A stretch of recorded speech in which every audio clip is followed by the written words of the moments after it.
What happened in court right now, as we're updating our viewers, that the hearing will now take place on 10th of August. Well, yes, the biggest takeaway, Chaiti, of course, is the fact that Nupur Sharma's got protection from arrest. But there are also a few sub-issues that need to be highlighted at this point through the hearing that has happened in the Supreme Court. One, notices have been issued to all the respondents, including the centre, which means that this plea that has now been filed by Nupur Sharma, asking for all of the FIRs to be clubbed together and to be transferred to Delhi, and also that she should get perpetual protection from arrest in these cases, is something that the central government will now also respond to. She has also made party to the cases the police of all of the 4 states in which FIRs have been registered against her.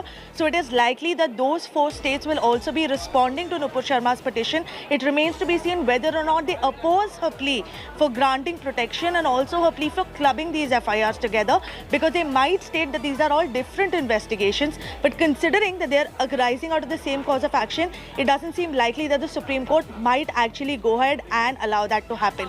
The second thing that the Supreme Court has said is that the earlier orders they had passed, they had specifically asked Nupur Sharma to avail her legal remedies. You know, as you continue, Nalini, of course, the Supreme Court has granted protection from arrest to Nupur Sharma till the next date of hearing, which is 10th of August, is flashing on our screens right now. They've also issued notice to all states and centre as well on her plea. So across the length and breadth of the country, Nupur Sharma cannot be arrested until 10th of August. This is huge relief coming in for her, Nalini. Yeah. Precisely. I am pretty sure that Nupur Sharma right now will be breathing a huge sigh of relief, because the last time around when she had come to the Supreme Court, things did not go according to what she had planned, and definitely not according to what she had anticipated. Because the kind of barrage of criticism that Nupur Sharma had faced the last time around, she was definitely not anticipating that. But this time around, she's had the courage to come and knock on the doors of the Supreme Court again, very well knowing that the Supreme Court might once again go into the same kind of barrage of criticism, but she seems to have got relief in this case this time around. It comes as a huge relief for her, I'm sure, that the Supreme Court has granted her protection from arrest, which was the main point in this miscellaneous application that she had filed. It was possibly because she was apprehending arrest after the views of the Supreme Court had been reported widely in the media, even though they had not been made part of the written order that was passed by the Supreme Court on that very day. But because they'd been reported so widely in the media, Nupur Sharma not only stated that there was an increasing amount of threats that she was getting, but also possibly was apprehending arrest, which is why she had rushed to the Supreme Court once again, stated her facts for her, and this time around, the Supreme Court seems to have agreed with her that they need to step in as the guardian of her liberty as well as her fundamental rights and ensure that she is given a fair chance to exercise her alternate legal remedies, which she wasn't able to do the last time around, because after the Supreme Court criticism, there was an increased threat to her life, due to which she could not travel to different states, could not approach the different state high courts and ask for relief from those courts. So it's a big relief coming in for Nupur Sharma, no doubt about that. But this is not where the matter ends, because the hearing is still slated for the 10th of August. One question, which is not absolutely legal, which is not technically legal, but up until 10th of August, how does the court plan on ensuring that she's taken care of? Because there is an imminent threat to life in the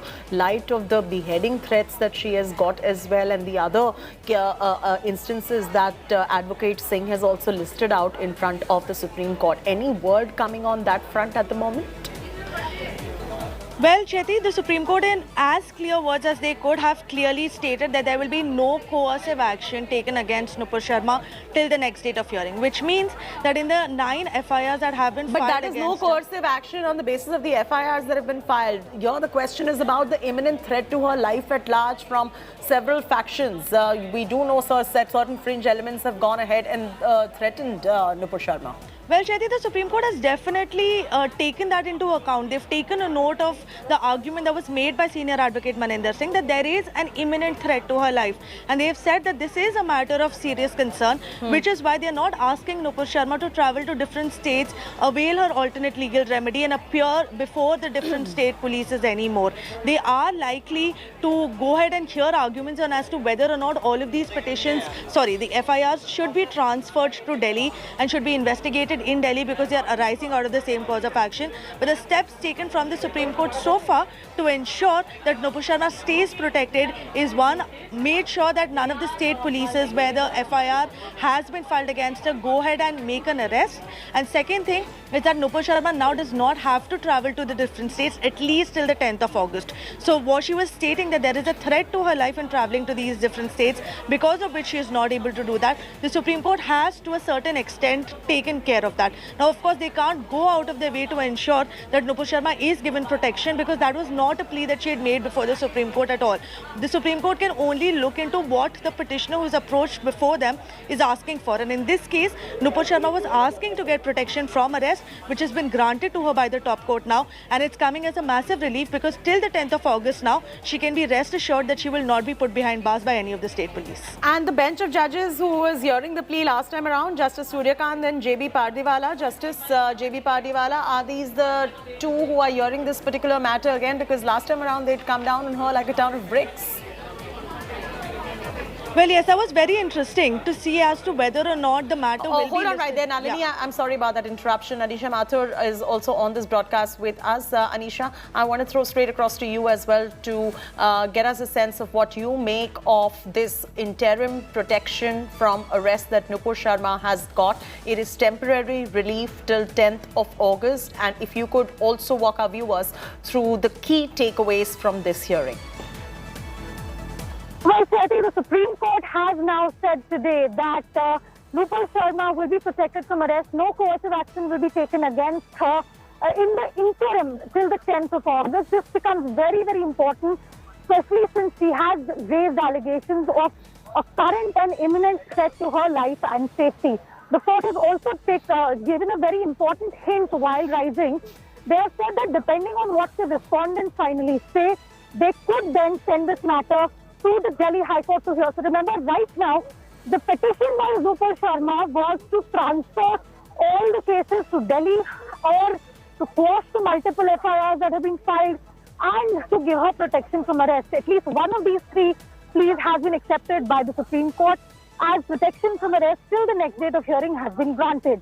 Whether or not these matters are now transferred to one area, this is also something that the hint becomes very important regarding, because the court has said depending on what the state government and the central government say in their response to this petition, they could transfer all of these matters to Delhi. But this is, remember, a passing remark that was made by the bench before. Is that because the first FIR was registered in Delhi, Anisha? Is that the reason? Well, yes, the first FIR was registered in Delhi. Nupur Sharma in her plea has also sought exactly this relief, that all these petitions should be transferred to Delhi, because the first FIR is from Delhi, that she also believes that she will be better protected in Delhi because she's a resident here. She will not need to travel anywhere. And remember, Nupur Sharma's lawyers have raised very, very serious allegations of the threat to her life in this case. Now, they have said very clearly that apart from the multiple instances of threats over social media that is there in their petition, in addition, they have also said that in the last 24 hours alone, there has been credible threat where there have been news reports where a person has been arrested who is a Pakistani person who is allegedly trying to enter India to attack Nupur Sharma. In addition, they've also referred to a case coming from Patna where allegations have come that there were certain people who were trying to attack Nupur Sharma, and her address was given out. Her residential address has been made public, and people are trying to then get more people to attack her. So with all of these in mind now, the court initially, remember, had said that we had not asked you to withdraw, we had asked you to avail of your alternative remedies. So court, even right now, it seems that the Supreme Court is not very much inclined to give her the full relief that she's asking for. They have said that depending on what the respondents may say, we could consider transferring this to Delhi or consider clubbing all of these matters in Delhi. But if that relief is given, of course, it will be a big relief for Nupur Sharma. Even today's order, of course, comes as a big relief to Nupur Sharma, Because remember, she has been saying that going anywhere outside of Delhi could be very dangerous for her. In fact, she's also cited specific instances from West Bengal. And you're right, you said that the court is not willing to give her complete relief at this point of time, because I believe these are the same judges last time around as well who had criticized Nupur Sharma's comment and said that she is single-handedly responsible for igniting emotions across the country and that she must apologize. And I believe it's the same bench of judges this time around as well. And there is no full relief coming in, partial. But my larger question here, Anisha, is slightly different. While we are saying that she's got partial relief till the 10th of August, etc., the larger threat to her life element still exists, because there is still an imminent threat to her life. Well, yes, and that is something that is being taken very, very seriously. The court, in fact, has noted that there seems to be a credible threat to her life, that the kind of allegations that she's raising is something very serious. But at this stage, remember there's a limit to the orders that can be passed by the court. Here, the court has issued notice to all the state governments. It has issued notice to the centre to respond to these petitions, to Nupur Sharma's petition, seeking quashing of these FIRs, seeking clubbing of the matters. But the question of her safety, of course, is something outside of the court's jurisdiction. What we do know is that in her petition as well and in the arguments today, her lawyers have pointed out several specific instances. One is, of course, that video that came out from a person claiming to be the Khadim of the Ajmer Dargah, where he has said that somebody needs to cut her throat. There is another viral video that went out where somebody claiming to be a person from Uttar Pradesh is seen saying that he will attack Nupur Sharma. Then there is this Patna incident where her residential address was found on the phone, in the phones of certain persons involved in a terrorist group. Again, today as well, we've gotten this news report that BSF has arrested a certain person apparently crossing into India from Pakistan in order to attack her. Also, apart from that, Nupur is saying that she's being unfairly targeted, that even for one single statement made in one broadcast, there are multiple FIRs being filed against her. So there are credible threats, as even the court has noted, there are threats to her life, to her safety. But in that part where she feels that she's unfairly being targeted, the court seems to have taken care of it, because now you can't act on the FIRs anymore, and no coercive action can be taken on the multiple FIRs that have been filed across the length and breadth of the country. So in that sense, that point of hers is taken care of.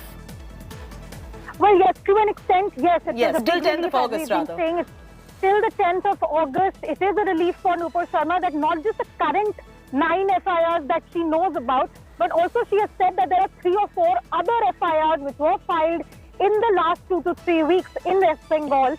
And there are more FIRs that could be filed because, according to her, she's being unfairly targeted for that statement that was made on one particular broadcast. Therefore, the fact that the court has also said that there will be no coercive action on the current FIRs as well as any future FIRs or complaints that are filed with relation to that 25th May broadcast. That is a much bigger relief for Nupur Sharma at the moment, because the court has very clearly said that any future FIRs or complaints that are filed against her on the basis of that one single broadcast, in those also, there is a protection that no coercive action will be taken. And considering that the court has also suggested or hinted that her plea to transfer all of these to Delhi could be considered depending on what the response from the centre, from the state governments, etc. is, it is very clear that Nupur Sharma could get relief on the next day. Absolutely. So let's encapsulate how this really worked out, Anisha. First, there was heavy criticism that came in from the Supreme Court vis-a-vis Nupur Sharma. Then 19 days passed. Then she got temporarily relieved by the court till 10th of August. And now 10th of August is the next hearing. What are you picking up from legal eagles in terms of where this could perhaps go? Will she get complete relief going forward or not?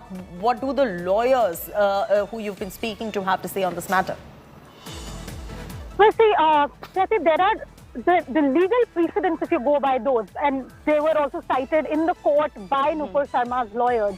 the legal precedents are very clear. If there are multiple FIRs or complaints on the same issue, there have been precedent cases where the Supreme Court has clubbed those FIRs and has said, and particularly one case that was cited also in the court today by Maninder Singh, that the main FIR, the first FIR that was filed, the investigation will go on in that particular FIR, and all other FIRs will be clubbed with that one FIR, and there will not be any arrest in other states. All right, Mahesh Jethmalani is with us on the phone line as well. I'm going to request my colleague Nalini, who's our legal, to take it forward with Mr. Jethmalani. Over to you, Nalini. Well, we have Mahesh Jethmalani joining us, who's one of the lawyers who regularly appears before the Supreme Court. So the news has just come in where Nupur Sharma has been granted protection from arrest till the 10th of August. How do you see this development, and what do you think changed for the Supreme Court bench of Justices Suryakant and Justice Pardiwala between the first petition that was filed by her and in this fresh petition? Well, I don't know if anything changed. I mean, I really don't know, because I wasn't present in the country when the first order was passed. But all I can say is that the order is completely in conformity with law. It makes sense.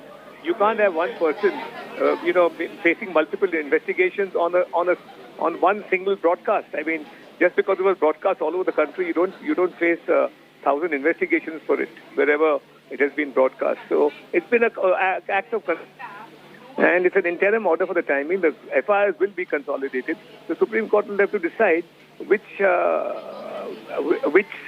police station where the FIR is lodged will be the one police station. They've done that in the past in a TV anchor's case.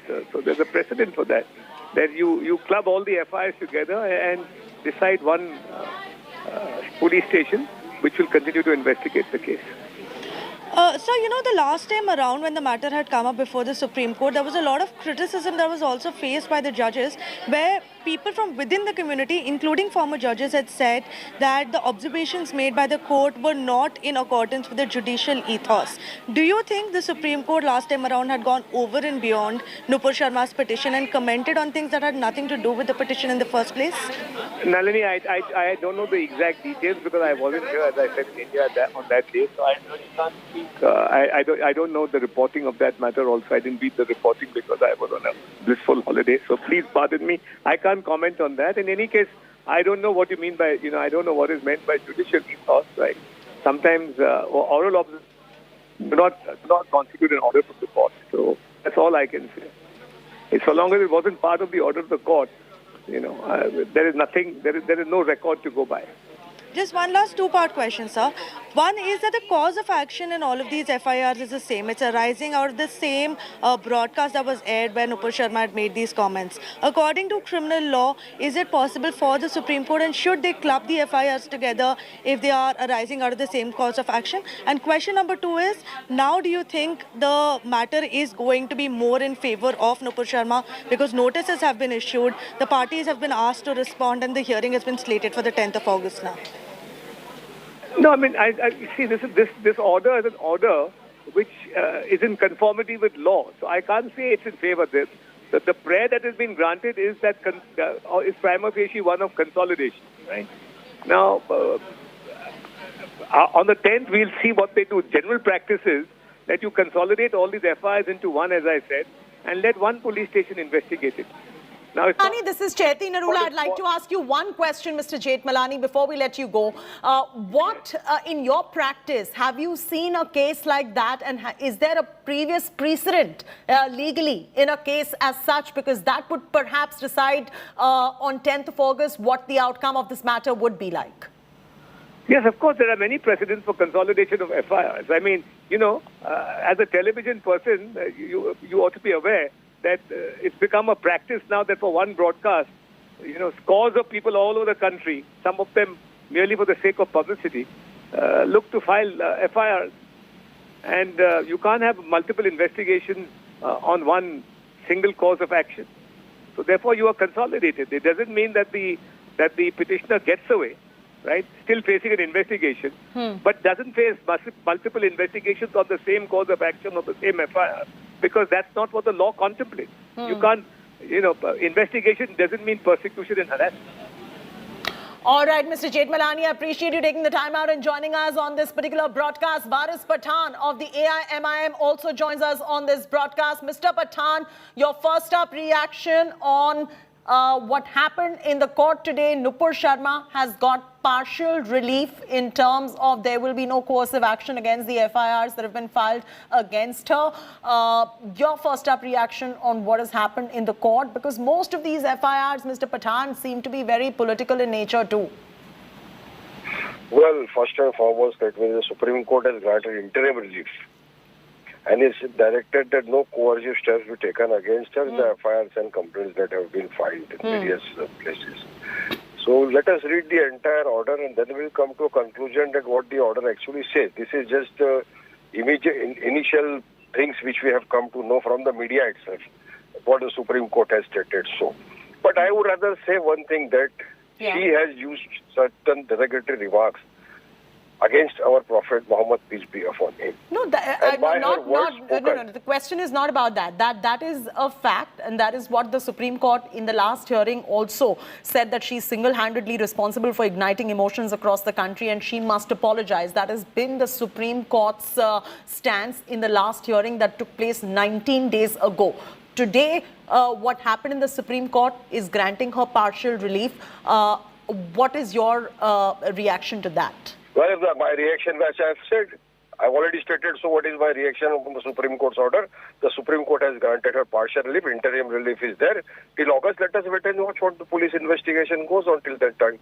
What the police does, and let us see what the Supreme Court does. But I was making a particular point to you, okay, go ahead, which I think you were not likely to... Go ahead, Mr. Pathan, my apologies. My point is simple, because that point I've already stated so. My point is simple, that Nupur Sharma, by her words spoken, has used derogatory remarks, and by her remarks and by words spoken, she has hurt the sentiments of billions of Muslims not in India, all over the world. And so we wanted the courts to the land to take its own course, and she should be punished as per law. That is what our request from the beginning was. But now the court has given her interim protection. But here the person who exposed her statement, he was a journalist, a fact checker, he is in custody. He is in jail. There's various FIRs are filed against him in several police stations. So yesterday the matter was taken up and the lordships were pleased to remark also that there's some vicious cycle is going on, that from one FIR is being released, is arrested in another FIR. So law should be equal for all. When the same offences are registered against that fact checker Mohammed Zubair, the similar offences are registered against Nupur Sharma as well. But we follow the law due regards to the Supreme Court. Let us see what happens till all August. Right, fair enough, Mr. Pathan, that the law of the land take its course. That's your point here that you're trying to make. Mr. Majid Memon is also joining us on this broadcast. Mr. Memon, as far as Pathan said, let the law of the land take its course. Your first up reaction on the partial relief coming in for Nupur Sharma. Well, when a petitioner seeks anticipatory bail, the courts are expected to hear both sides. The respondents are to be served and the respondents are also to be heard in addition to hearing the petitioner. That is how the justice is delivered in the matter.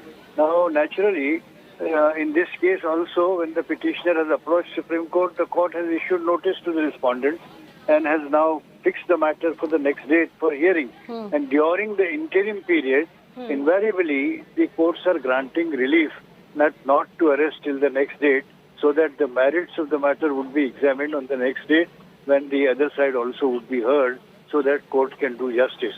I wish that this particular sensitive matter, which has created a lot of unrest and controversies, which is stretched over so much time, must end now with the Honorable Supreme Court speaking out about the actual justice, both for Nupur Sharma and for those who are on the other side, would be appropriate in the... And Mr. Memon, you make a very strong point there, and hence that begs two very important questions. As you just said that you want this entire matter to end because this is going on and stretching in for too long. We're letting the law of the land take its course in this country, and that is exactly what is happening. While she has been given protection from any coercive action against these FIRs till 10th of August, the larger question in terms of her threat to her life which she's getting from these various factions still exist. In that regard, what kind of an order would you like to see the Supreme Court making in that regard? No, the court certainly would discourage people trying to provoke, the rivals or on the other side, those who are having different ideology or different thoughts or are pursuing different religious belief. You see, this must end up. We are living in a secular society, and we are living under the Constitution of India.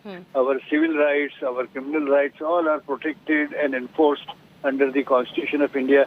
I think we must see light of the day. We must understand our rights, at the same time our duties as well. And we must know as to if we have freedom of expression and speech, we must also know that such right is not absolute.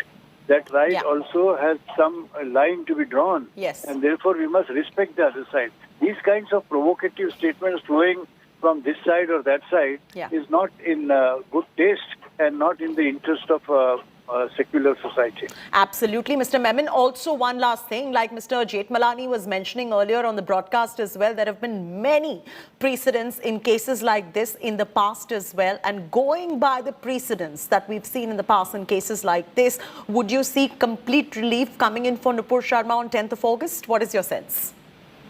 No, you see, precedents, etc. are always there. Supreme Court is bound by...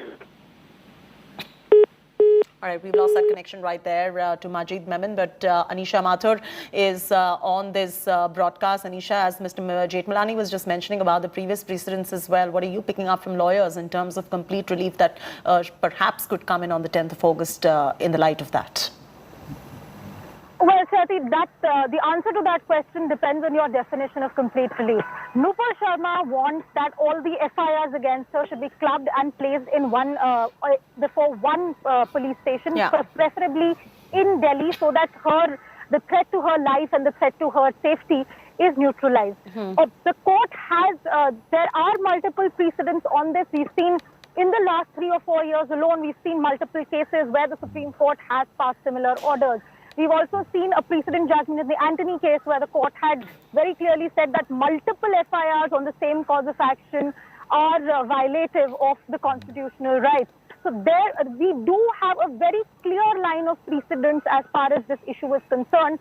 And the court, in fact, today, if you see what has happened in the hearing as well, has hinted that it is possible, depending on what the respondents say, that these matters could come only to Delhi, which is what the petition filed by Nupur Sharma is. However, we've also... All right, Ratan Sharda is joining us on the line as well. Hold on right there, Anisha. Mr. Sharda, your first up reaction on what has happened in court today. Well, I have only heard the news that she has been interim protection from arrest to Nupur Sharma. I think it's a welcome move. It's a big relief for her. Her life has been made hell by people who wanted to create a lot of trouble. And I hope these things settle down and she's able to resume her normal life. But Mr. Sharda, the threat to her life still exists because the lawyer has cited 3 to 4 instances where there has been a major threat to her life that still exists. Even though she might have got relief from the coercive action against the FIRs, the threat to her life has gone nowhere. Yes, in fact, threat to life has only increased because even her supporters are being killed, beheaded. So basically, much more it needs to be done in the society, in the people who are creating this violent atmosphere, where she has only been made an excuse for perpetrating violence. So that's the biggest thing. At least now people can't say that why she is not present, etc. But the major trouble of people who deliberately created violence, that has to be controlled very firmly. Only then things will improve. All right, Mr. Sharda, thanks so much and appreciate you taking the time out as well. And I want to thank all our guests who have joined us at such short notice with their first up reactions on the story. We'll continue getting you more reactions and better perspective too as we go along the way. We're slipping into a very short commercial break. This and more on the other side. Stay with us.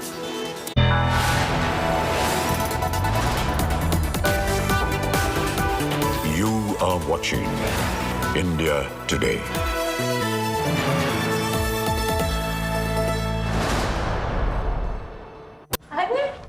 आ गई?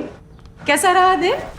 बहुत अच्छा। कोई video game cover करने गई थी ना? Video game नहीं माँ, e sports. esports? Ma, esports is just like any other competitive sport.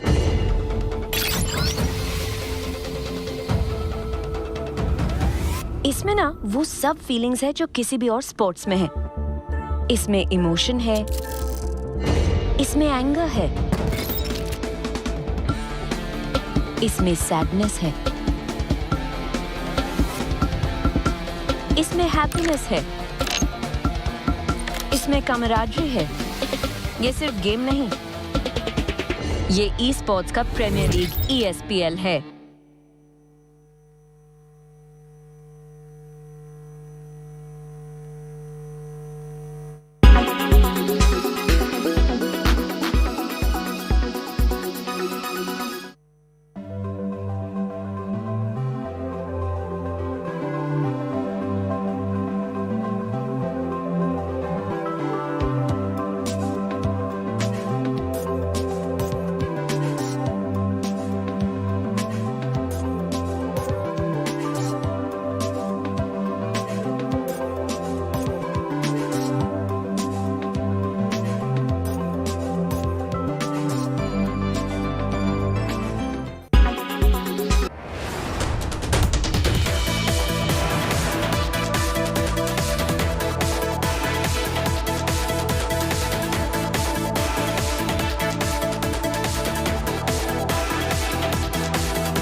DigiYatra is going to be implemented in India from 31st August.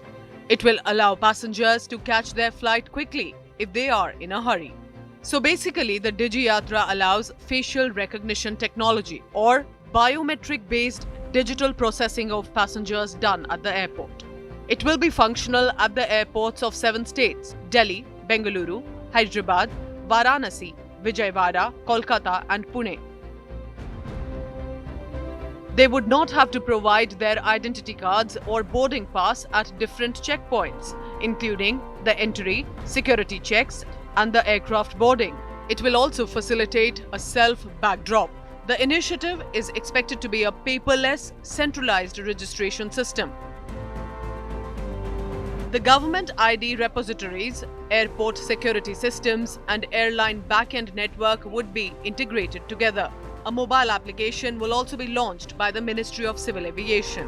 DigiYatra application will share the ticket details and the facial data. The airport will be equipped with the biometric camera-based e-gates. Although the scheme is going to make traveling very easy, there are certain loopholes that passengers may not like. According to the Internet Freedom Foundation,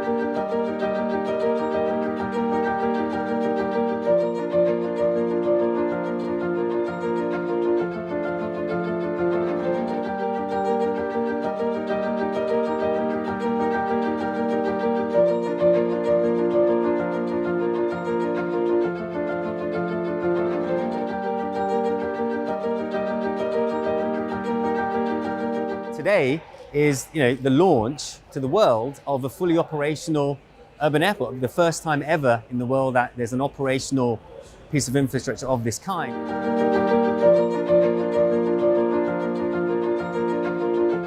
I think you'll see some operations this decade, but I think the 2030s will really be the decade of advanced air mobility, and you'll really start to see this be more ubiquitous from that point on.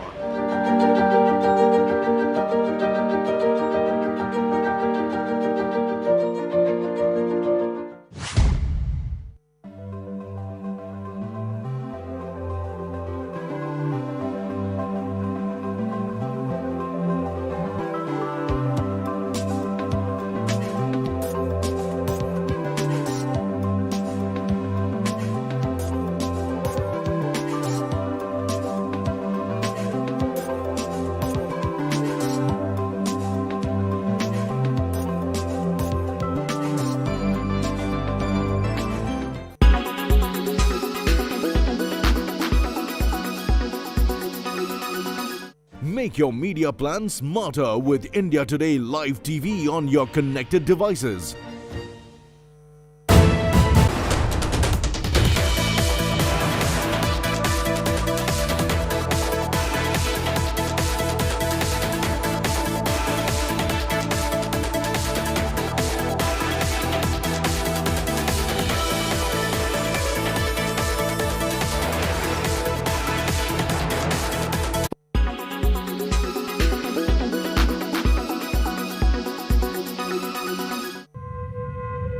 India has declared the first case of monkeypox. So is this disease on its way to become a pandemic eventually? What should India do to up its fight against the possible spread of this infection to different parts of the country? Right now, this case is from Kerala, where a 35-year-old returnee from the UAE is recuperating in Kerala's Kollam district. What is the government of India doing now? The Union Health Ministry has rushed a central team to Kerala to oversee the situation, given concerns of this infection being transmissible. Guidelines have been released by the government on detection, surveillance, containment and mitigation. Is this on its way of assuming pandemic proportions then?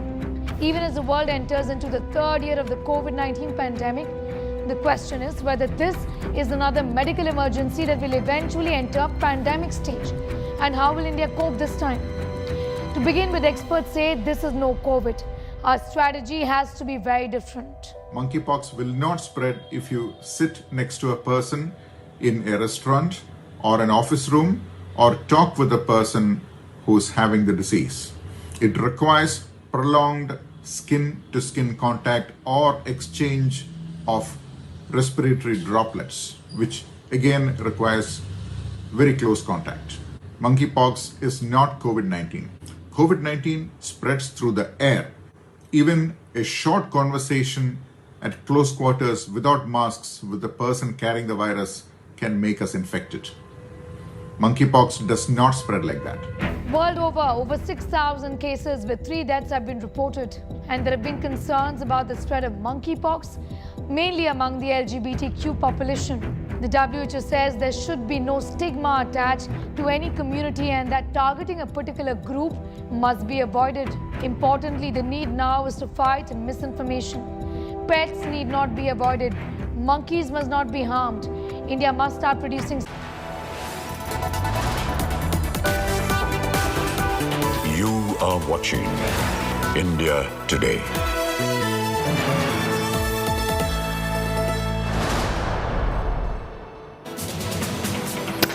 Very good evening and thanks so much for being with us here on India Today. I'm Chaiti Narula joining you with all the top stories this evening. Let's start off with the headlines first. Shocker coming in from Haryana. DSP Surinder Singh mowed down by mining mafia in Nur. State government promises strict action against the mafia. Supreme Court to hear Nupur Sharma's plea seeking protection from arrest in cases filed over her remark on Prophet Muhammad, says threat to life increased after the criticism by the apex court.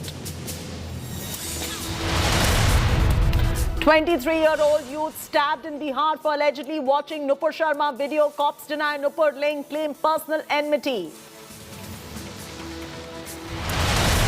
Ugly caste war over Agnipat scheme. Opposition claims bid to create Jati Veers. Defence Minister Rajnath Singh counters misinformation, says no change in recruitment.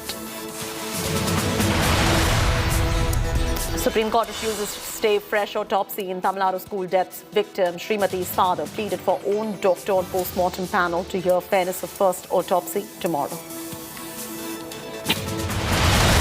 Case registered after NEET aspirant in Kollam claims she was asked to remove innerwear at examination centre. National Testing Agency denies charges, says complaint with wrong intention.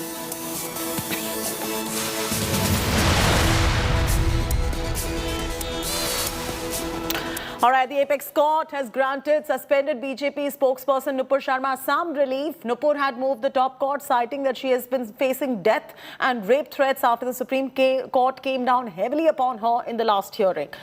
Heard by two-judge bench comprising of Justice Suryakant and Justice J.B. Pardiwala, Nupur has been now granted interim protection from arrest till 10th of August, and all states in the centre have been notified of the same. The Supreme Court has also recognised the extent of death threats meted out to Nupur Sharma and stated that her life and liberty must be protected. Not just that, Nupur Sharma may also be able to move the Delhi High Court now. Earlier this month, Nupur Sharma had also requested the bench to club all the FIRs pending against her in the country. All I can say is that the order is completely in conformity with law. It makes sense. You can't have one person, facing multiple investigations on one single broadcast. I mean, just because it was broadcast all over the country, you don't face 1,000 investigations for it wherever it has been broadcast. So it's been an act of. And it's an interim order for the timing. The FIRs will be consolidated. The Supreme Court will have to decide which police station where the FIR is lodged will be the one police station. They've done that in the past in a TV anchor's case. So there's a precedent for that. That you club all the FIRs together and decide one police station which will continue to investigate the case.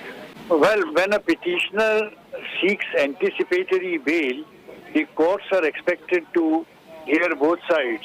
The respondents are to be served and the respondents are also to be heard in addition to hearing the petitioner. That is how the justice is delivered in the matter. Now, naturally, in this case also, when the petitioner has approached Supreme Court, the court has issued notice to the respondents and has now fixed the matter for the next date for hearing. And during the interim period, invariably, the courts are granting relief not to arrest till the next date, so that the merits of the matter would be examined on the next date when the other side also would be heard, so that court can do justice. I wish that this particular sensitive matter, which has created a lot of unrest and controversies, which is stretched over so much time, must end now with the Honorable Supreme Court speaking out about the actual justice, both for Nupur Sharma and for those who are on the other side. Nupur Sharma, by her words spoken, has used derogatory remarks, and by her remarks and by words spoken, she has hurt the sentiments of billions of Muslims not in India, all over the world. And so we wanted the courts to law the land to take its own course, and she should be punished as per law. That is what our request from the beginning was. But now the court has given her interim protection. But here the person who exposed her statement, he was a journalist, a fact checker, he is in custody. He is in jail. There's various FIRs are filed against him in several police stations. So yesterday the matter was taken up and the lordships were pleased to remark also that against some vicious cycle is going on, that from one FIR is being released, is arrested in another FIR. So law should be equal for all. Well, I've only heard the news that she has been interim protection from arrest to Nupur Sharma. I think it's a welcome move. It's a big relief for her. Her life has been made hell by people who wanted to create a lot of trouble. And I hope these things settle down and she's able to resume her normal life. In fact, threat to life has only increased because even her supporters are being killed, beheaded. So basically, much more needs to be done in the society, in the people who are creating this violent atmosphere, where she has only been made an excuse for perpetrating violence. So that's the biggest thing. At least now people can't say that why she is not present, etc. But the major trouble of people who deliberately created violence, that has to be controlled very firmly. Only then things will improve. Anisha Mathur joins us live from the Supreme Court now. Anisha, for our viewers who have just tuned in, who are just listening into what is happening right now, if you could just encapsulate all the top developments that they need to know as far as this order is concerned. Well, Chaiti, there are four main points of this matter. First of all, of course, is the big relief for Nupur Sharma, as she's been given protection from arrest in all the current as well as any future FIRs arising out of that 25th May TV broadcast. Secondly, the court has issued notice to the centre and all the states where she is facing FIRs on her plea to club or quash the FIRs or transfer them to Delhi. Thirdly, what is important is that the court has taken note of the credible threat to life and safety of Nupur Sharma. Sharma. They've said that we had given you time, an opportunity to go to the high courts and avail of your alternate remedy.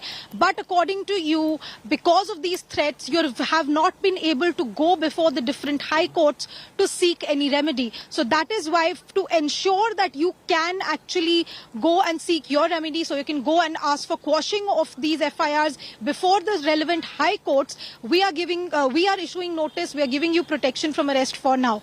The fourth point, and that is also very, very important, Jyoti, is technically not something that has happened in court, but what is happening outside. The court has taken note of all of these threats to kill her or hurt her or even so much as rape her, and the court has taken note of this, all of these threats that have come up on social media. We've seen news reports coming in today of somebody coming in from Pakistan with the agenda to attack her. We've seen news reports about an incident in Patna. Sorry about the interruption right there, Anisha. We're getting some huge breaking news coming in as far as the Haryana cop story is concerned, who had been mowed down and now for trying to stop illegal mining. We're getting a report coming in, some latest updates. Listen in. Right.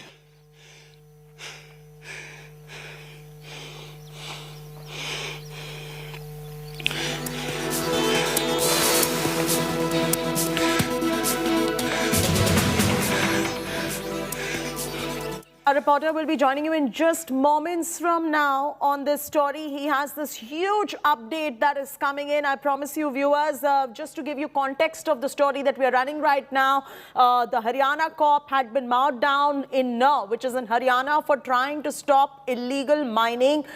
All right, he's back with us. Let's listen in. बड़ा अपराधी मौके से भागता है, लेकिन आज जो कुछ भी हुआ वो बेहद चौंकाने वाला, बेहद डराने वाला है, क्योंकि एक डिप्टी एसपी को मौके पर देखकर अपनी टीम के साथ जो पहुंचते हैं, उनको देख करके डरने या घबराने की बजाय वो उन्हें अपने ट्रक के नीचे ले लेता है और यहां से भाग जाता है। अब आप देखिए, ये वो पूरा इलाका है जहां पर हम पहुंचे हैं और यहां पर उस वारदात को अंजाम दिया गया। सही, आप दिखाइए वहां पर ऊपर किस तरीके से इस पूरे इलाके को देखिए और समझने की कोशिश करिए।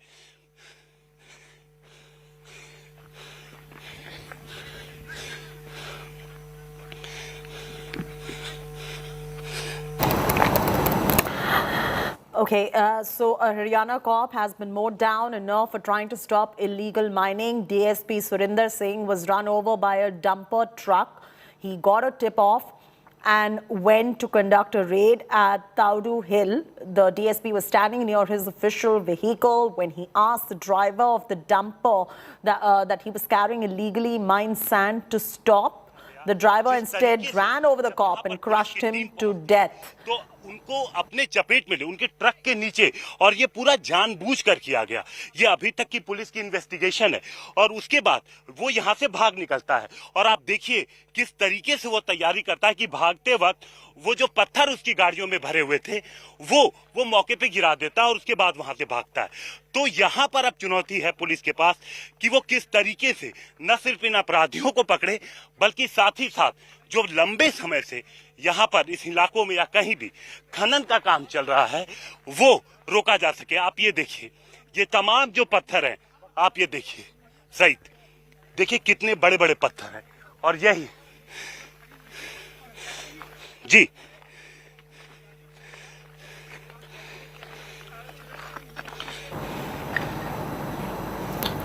Our reporter is getting us the ground report from in Haryana. I was mentioning earlier the story that really took place right there. DSP Surinder Singh was run over by a dumper truck, and a reporter, all right, he's back with us, getting us that India Today exclusive ground report. क्या उनकी team थी? तो हाँ, ये अभी उनका कहना है कि उनकी टीम यहाँ पर साथ में थी, लेकिन क्या वो रेड करने के इरादे से आए थे? अगर रेड करने के इरादे से आए थे तो लोकल थाने की कितनी पुलिस उनके पास थी? क्या लोकल एसएचओ भी साथ में था? ये चीजें अभी इन्वेस्टिगेशन में जब आगे पूरी जांच बढ़ेगी तब आएगी। लेकिन उसके साथ साथ आप ये देखिए, जिस जगह पर ये है पूरा, ये देखिए एकमात्र सड़क आपको सही ये नजर आएगी जहां से गाड़ी यहां आ सकती है। और जब वो ट्रक भागता है तो ये देखिए, अगर कोई गाड़ी अंदर आ गई तो वो यहां से आगे भाग भी नहीं सकेगा। तो इस तरीके की पूरी प्लानिंग, यानी वो कहीं ना कहीं ये प्लानिंग करके रखते होंगे कि अगर अचानक से कभी रेड होती है या कुछ होता है तो किस तरीके से उन्हें यहां से भागना है। अब यहां की अंदर की तस्वीरें मैं आपको दिखाता हूं। आप ये देखिए, वो ये जगहें हैं सईद, ये देखिए तमाम जहां पर से ये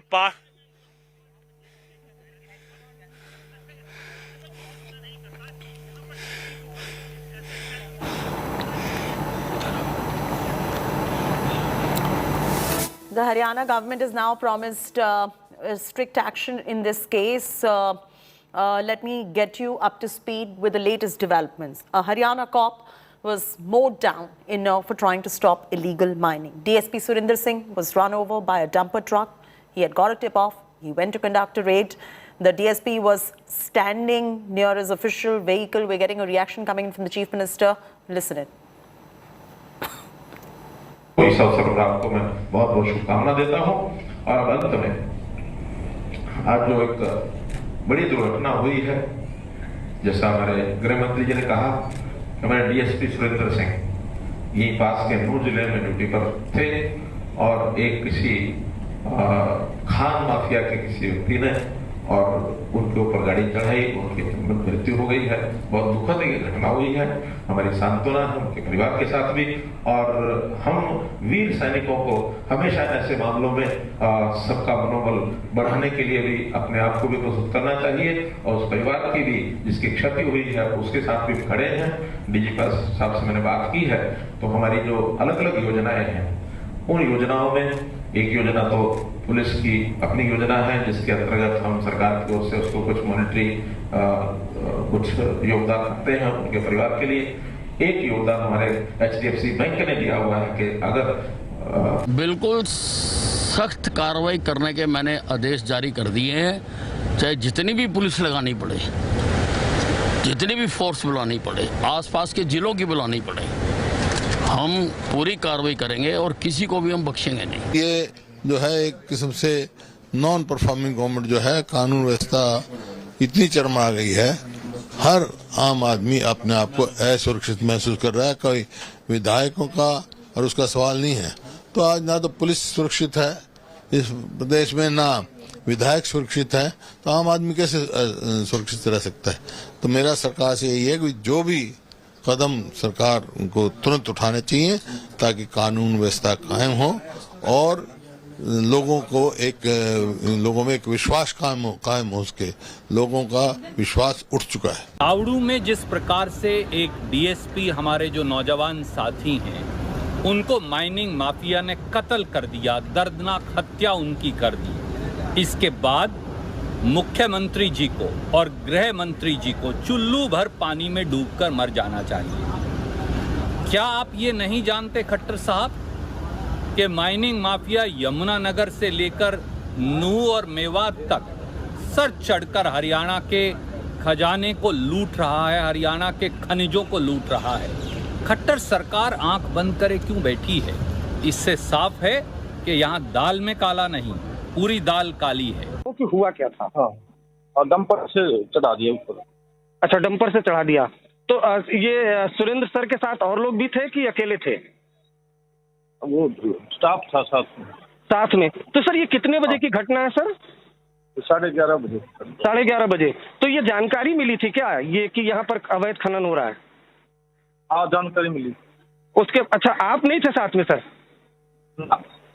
कौन कौन लोग थे सर डीएसपी साहब के साथ? स्टाफ था उनका स्टाफ। और 11:30 बजे जानकारी मिली।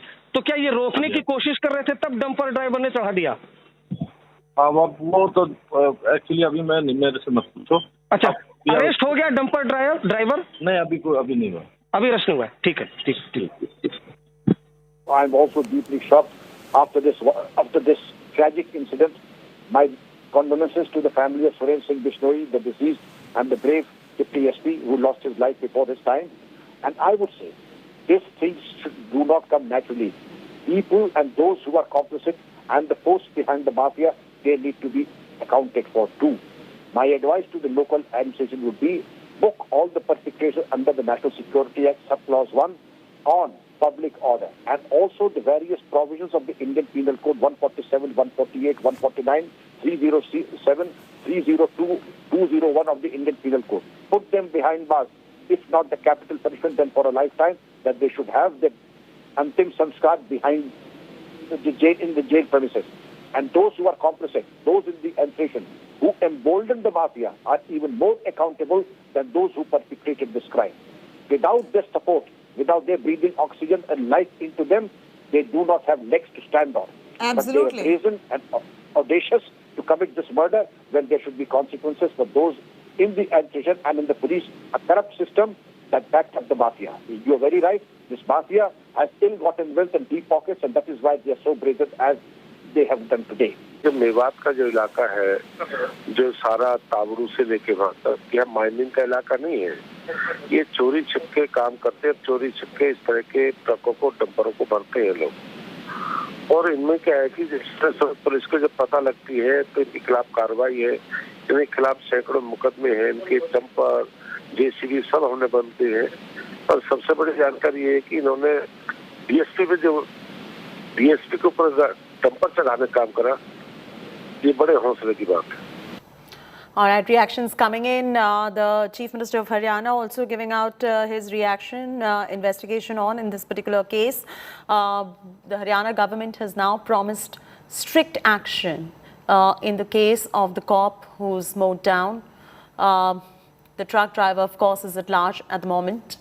We're getting you details and more reactions as we go along the way, and we have this wonderful ground report from our reporter as well, who has gone right there to get you all the facts as they are.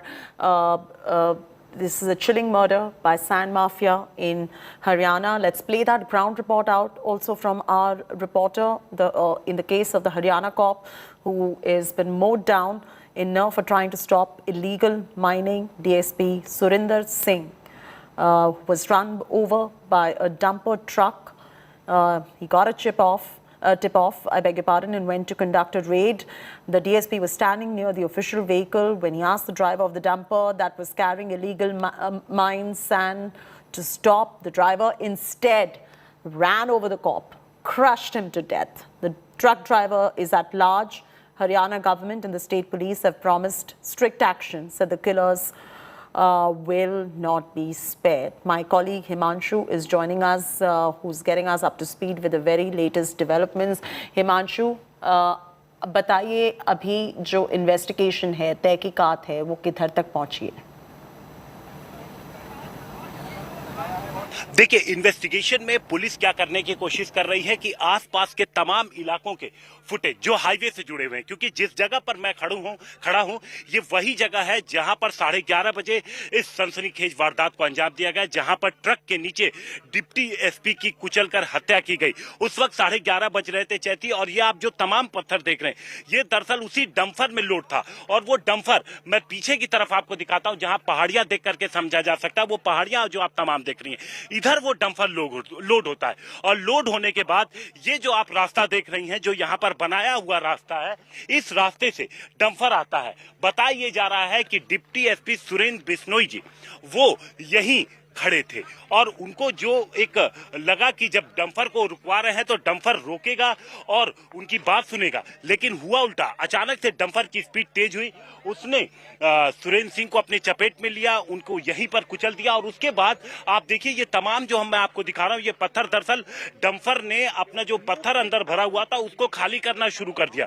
उसकी दो वजह थी, एक तो वो ताकि वो यहां से आसानी से तेज रफ्तार में भाग सके, और दूसरी चीज इस रास्ते को ब्लॉक किया जा सके, इसलिए इस पूरे रास्ते पे उसने पूरा पत्थर, आप देखिए पूरे डंपर को खाली करता हुआ वो इस इलाके से भाग गया।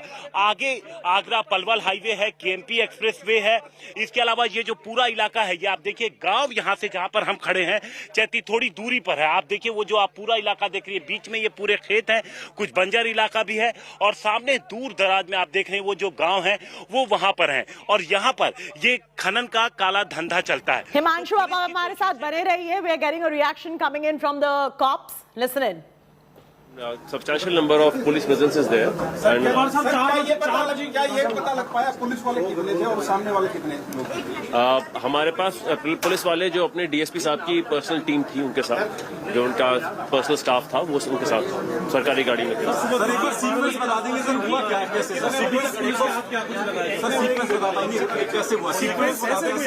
सीक्वेंस ऑफ इवेंट्स देखिए पूरा वर्कआउट करके, बिकॉज ये लगभग जो मुझे इतना मिली थी लगभग करीब 12 बजे करीब की है, तो उससे थोड़ा आगे पीछे हो सकता है। हमारे पास जो अभी पुलिस के वहां पे जो मेरी जानकारी में है, वहां पे 4 हमारे मुलाजिम थे, जिसमें डीएसपी साहब का पर्सनल स्टाफ था, और एग्जैक्ट जो हमारे जो सस्पेक्ट्स की लिस्ट है, बिकॉज हमारी टीम्स काफी फील्ड में है और वी आर वेरी होपफुल कि हमें सक्सेस जल्दी मिल जानी चाहिए। वी आर वेरी अभी ये पर्टिकुलर्स मेरे पास नहीं है, लेकिन आई एक्सपेक्ट, क्योंकि डीएसपी साहब की हमारे जो मृत्यु हुई, this was a very sad event for all of us, so we are very damper recover हुआ है क्या? डंपर के साथ कैसे फरार हो सकता है? उसको कहीं नाके पे रोका नहीं है? ये नाकाबंदी कराई और डंपर भी हमारा जल्दी रिकवर हो जाएगा। We'll come out with the full progress of the case very soon. कम फोर्स लेके चले गए, उन्होंने उनको अंदाजा नहीं था ये हो सकता है। देखिए ऐसा है कि एग्जैक्ट सीक्वेंस ऑफ इवेंट्स मुझे पता लगेगा शाम तक या कल सुबह तक, मोस्ट प्रॉब्ली हमें पता लग जाएगा आज शाम तक। लेकिन कई बार क्या होता है कि हमारे को बिल्कुल इनपुट्स आते हैं, बहुत क्विकली रिस्पॉन्ड करना पड़ता है। Sometimes we plan bigger responses. I will have to gather the full facts about this. जो हमारे पास शाम तक एक बार हमारे पास एक्यूज हमारे पास लेट्स से कस्टडी में आ जाते हैं, उनसे हम बातचीत करेंगे। जी, look, we have registered a case of 302, 307, 333, 186 IPC and 353 IPC, along with 379, 188. So our teams are in the field, very hopeful of for success very quickly. देखिए, हमारा पुलिस, हरियाणा पुलिस बहुत सक्षम पुलिस फोर्स है, हमारा मोराल अप है। हमें दुख जरूर है कि हमारे एक बहुत ही बहादुर जो हमारे एक अफसर था, उनका हमें क्षति पहुंची है। हमें बहुत दुख है, हमारे उनके परिवार के साथ हम खड़े हैं और इसीलिए हमारा दुख का हमें इसी वजह से हम बिल्कुल इंश्योर करेंगे जो क्रिमिनल्स हैं उनको जस्टिस तक हम लेकर आए, पर हमारा मोराल अप है। देखिए ये I don't know in what context you are using this terms. ये टर्म्स कोई ऐसे स्पेसिफिक, मैं आपको जो धाराएं हमने कानून की लगाई है वो मैंने आपको स्पष्ट कर दी, ठीक है sir. All right, that reaction coming in from a senior police official, quite reassuring right there. Himanshu is joining us too. Himanshu, Haryana police से reassurance आ रहा है कि वो बहुत ही जल्द पता करेंगे कि ये कल्प्रिट कौन है। आप वहां से क्या जानकारी पिकअप कर रहे हो? देखिए, जैसा कि कहा जा रहा है हरियाणा पुलिस ऑफिसर की तरफ से कि पर्सनल स्टाफ डिप्टी एसपी के उनके साथ था और डंपर यहां पर जब वो जा रहा था तो इस बात की पूरी संभावना है कि शायद स्टाफ में से किसी ने उस डंपर का नंबर देखा हो। और ये जो रास्ता है आगे की तरफ जो जाता है, ये आगे पलवल और जो रास्ता जोड़ता है गुरुग्राम को केएमपी एक्सप्रेसवे, उसमें जाके मिलता है। इसलिए पुलिस ने इस तमाम हाईवे के जितने भी सीसीटीवी फुटेज है उनकी जांच करनी शुरू कर दी है और इसके अलावा जो भी जानकारी डंपर की मिली है उसके आधार पर उसके मालिक की पहचान करनी शुरू कर दी है। ये जो पूरा इलाका है, ये ऐसा इलाका है कि यहाँ पर आसानी से नहीं पहुंचा जा सकता चाहती। इसके लिए बहुत ही सकरे, पतले और इस तरीके के रास्ते हैं जहां पर कहीं भी आपकी गाड़ी फंस सकती है। इंफॉर्मेशन क्या थी, किस इंफॉर्मेशन के बाद डिप्टी एसपी यहां पर अपने पर्सनल स्टाफ के साथ पहुंचते हैं, ये भी पुलिस पता लगाने की कोशिश कर रही है कि क्या उन्होंने और टीम को भी इन्फॉर्म किया था कि इस तरीके से वो आगे जा रहे हैं, रेड के इरादे से जा रहे हैं। क्योंकि ये जो जगहें हैं, ये जो जगह है यहाँ पर अगर कभी पुलिस कोई रेड करती है, जहां तक हमारी जानकारी है, तो बड़ी संख्या में पुलिस यहाँ पर पहुंचती है। नू का जो ये पूरा इलाका है, यहाँ पर जब पुलिस को रेड करना होता है, चूंकि रास्ते बेहद सकरे हैं, लोगों से कितना समर्थन मिलेगा, किस लिए पुलिस ये जा रही है, तो इसलिए पुलिस जब भी इन इलाकों में आती है तो पूरी तैयारी के साथ चलती आती है। तो कितनी तैयारी के साथ यहाँ पर सुरेंद्र सिंह आए थे? क्या वो सिर्फ ये देखने आए थे कि किस तरीके से यहाँ काम हो रहा है? क्या अपने पहले उन्होंने अपने किसी स्टाफ को इस जगह पर भेजा था? ये सारी चीजें, क्योंकि देखिए ये जो तमाम ये पहाड़ियां हैं, ये खुद गवाही दे रही हैं। आप देखिए ये जो तमाम पहाड़ियां हैं जैती, इसको देख करके आसानी से समझा जा सकता है कि यहाँ पर ये देखिए दूर तक आपको साफ साफ ये नजर आएगा कि किस तरीके से यहाँ पर अवैध खनन हो चुका है। जो ये पूरा इलाका है, ये आप देखिए तो जाहिर तौर पर पुलिस प्रशासन, लोकल थाने को इसकी जानकारी न हो, ये अपने आप में बहुत चौंकाने वाली बात है। लेकिन क्या अचानक से ऐसा कोई डेवलपमेंट हुआ जिसके बाद डिप्टी एसपी को यहाँ पर अपने पर्सनल स्टाफ के साथ आना पड़ा? ये सारी चीजें भी अब तफ्तीश में सारी चीजें आएंगी और जाहिर तौर पर जो breaking news coming in. There's a fire that has broken out in Delhi's new Ashok Nagar. Fire at a residential building. Rescue operations are underway. Fire brigade at the spot. 12 people been rescued so far. Let's get you those visuals coming in right now. The fire that has broken out in Delhi. That is the breaking news coming in at this point. Delhi's new Ashok Nagar. There you go on your screens right there. It's a residential building in Delhi's new Ashok Nagar. From what we're picking up, the rescue operations are currently underway. You can see that fire brigade, there's cops over there as well. The fire brigade is at the spot. 12 people been rescued so far. We don't know at the moment if there have been casualties, injuries, or any kind of untoward, I beg your pardon, any kind of death that has taken place. We don't have that information for now, but what we know so far is that 12 people been rescued so far by the teams that have landed up there. The fire brigade teams are there, the cops are over there as well. This is the national capital we're talking about. The cause of the fire is not known as of now. We'll get our reporter to bring you up to speed the reason why this fire took place and whether they've been able to assess the cause of the fire or not. This is Delhi's new Ashok Nagar, a residential building. Just wanted to update our viewers that the rescue operations are underway. 12 people been rescued. We'll continue updating you in case there are any casualties on the back of this fire. Slipping into a break when we return. Case registered after NEET aspirant in Kollam claims she was asked to remove innerwear at examination centre. NTA denies charges, says complaint with wrong intention.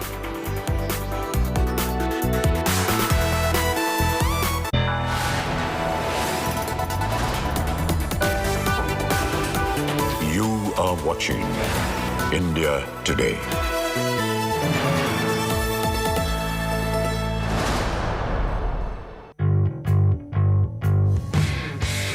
आपका इंतजार खत्म हुआ और मेरा भी, तो चलिए आ रहा हूं मैं आज से।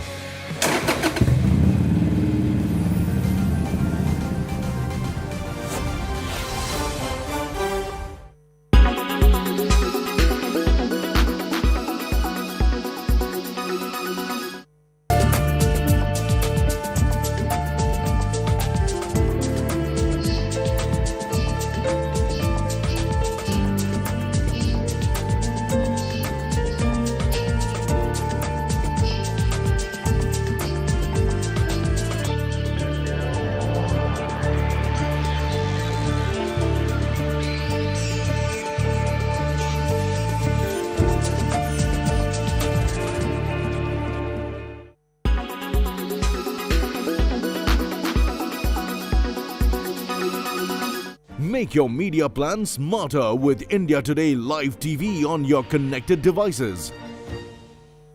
Make your media plan smarter with India Today Live TV on your connected devices.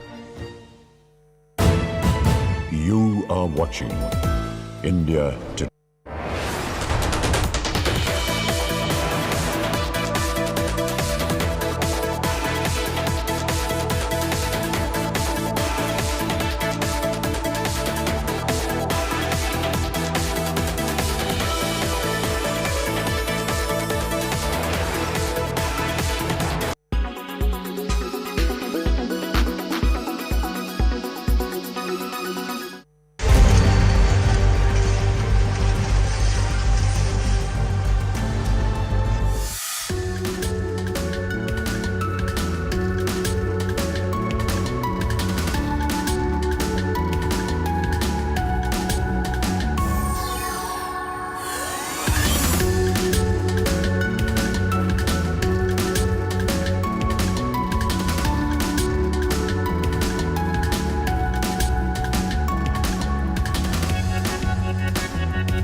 Make your media plan smarter with India Today Live TV on your connected devices. You are watching India Today.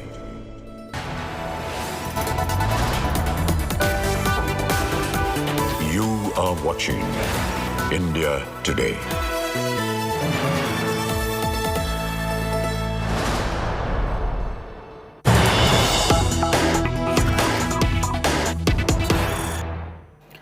Breaking news coming in. Massive Pakistani terror threat to Nupur Sharma. BSF naps Pakistan infiltrators on Nupur hunt. Long knives, religious scriptures seized. Pakistan killer squad en route Ajmer nabbed. That's the latest coming in at the moment. This is a massive Pakistani terror threat to Nupur. It's been foiled by the BSF because the BSF has nabbed Pakistani infiltrators. Long knives were seized. Religious scriptures were seized as well. Pakistani killer squad has been nabbed. They were en route Ajmer. The Pakistani infiltrators had planned to kill Nupur Sharma. This is a major terror plot by Pakistan and a threat to Nupur Sharma. It's been foiled by the Border Security Force. That's the latest coming in. Nupur Sharma on the Pakistani target by Pakistan terror groups. Long knives been seized. Religious scriptures seized. Pakistani killers, they've been nabbed. Shreya Chatterjee has been joining us. Shreya, do we know which terror outfit these infiltrators were from and what really happened right there?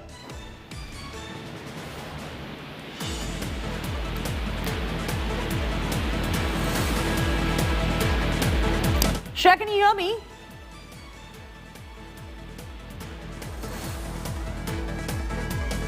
All right, let's re-establish that connection to Shreya Chatterjee, who is bringing us the story, who will be able to elaborate further what happened over there.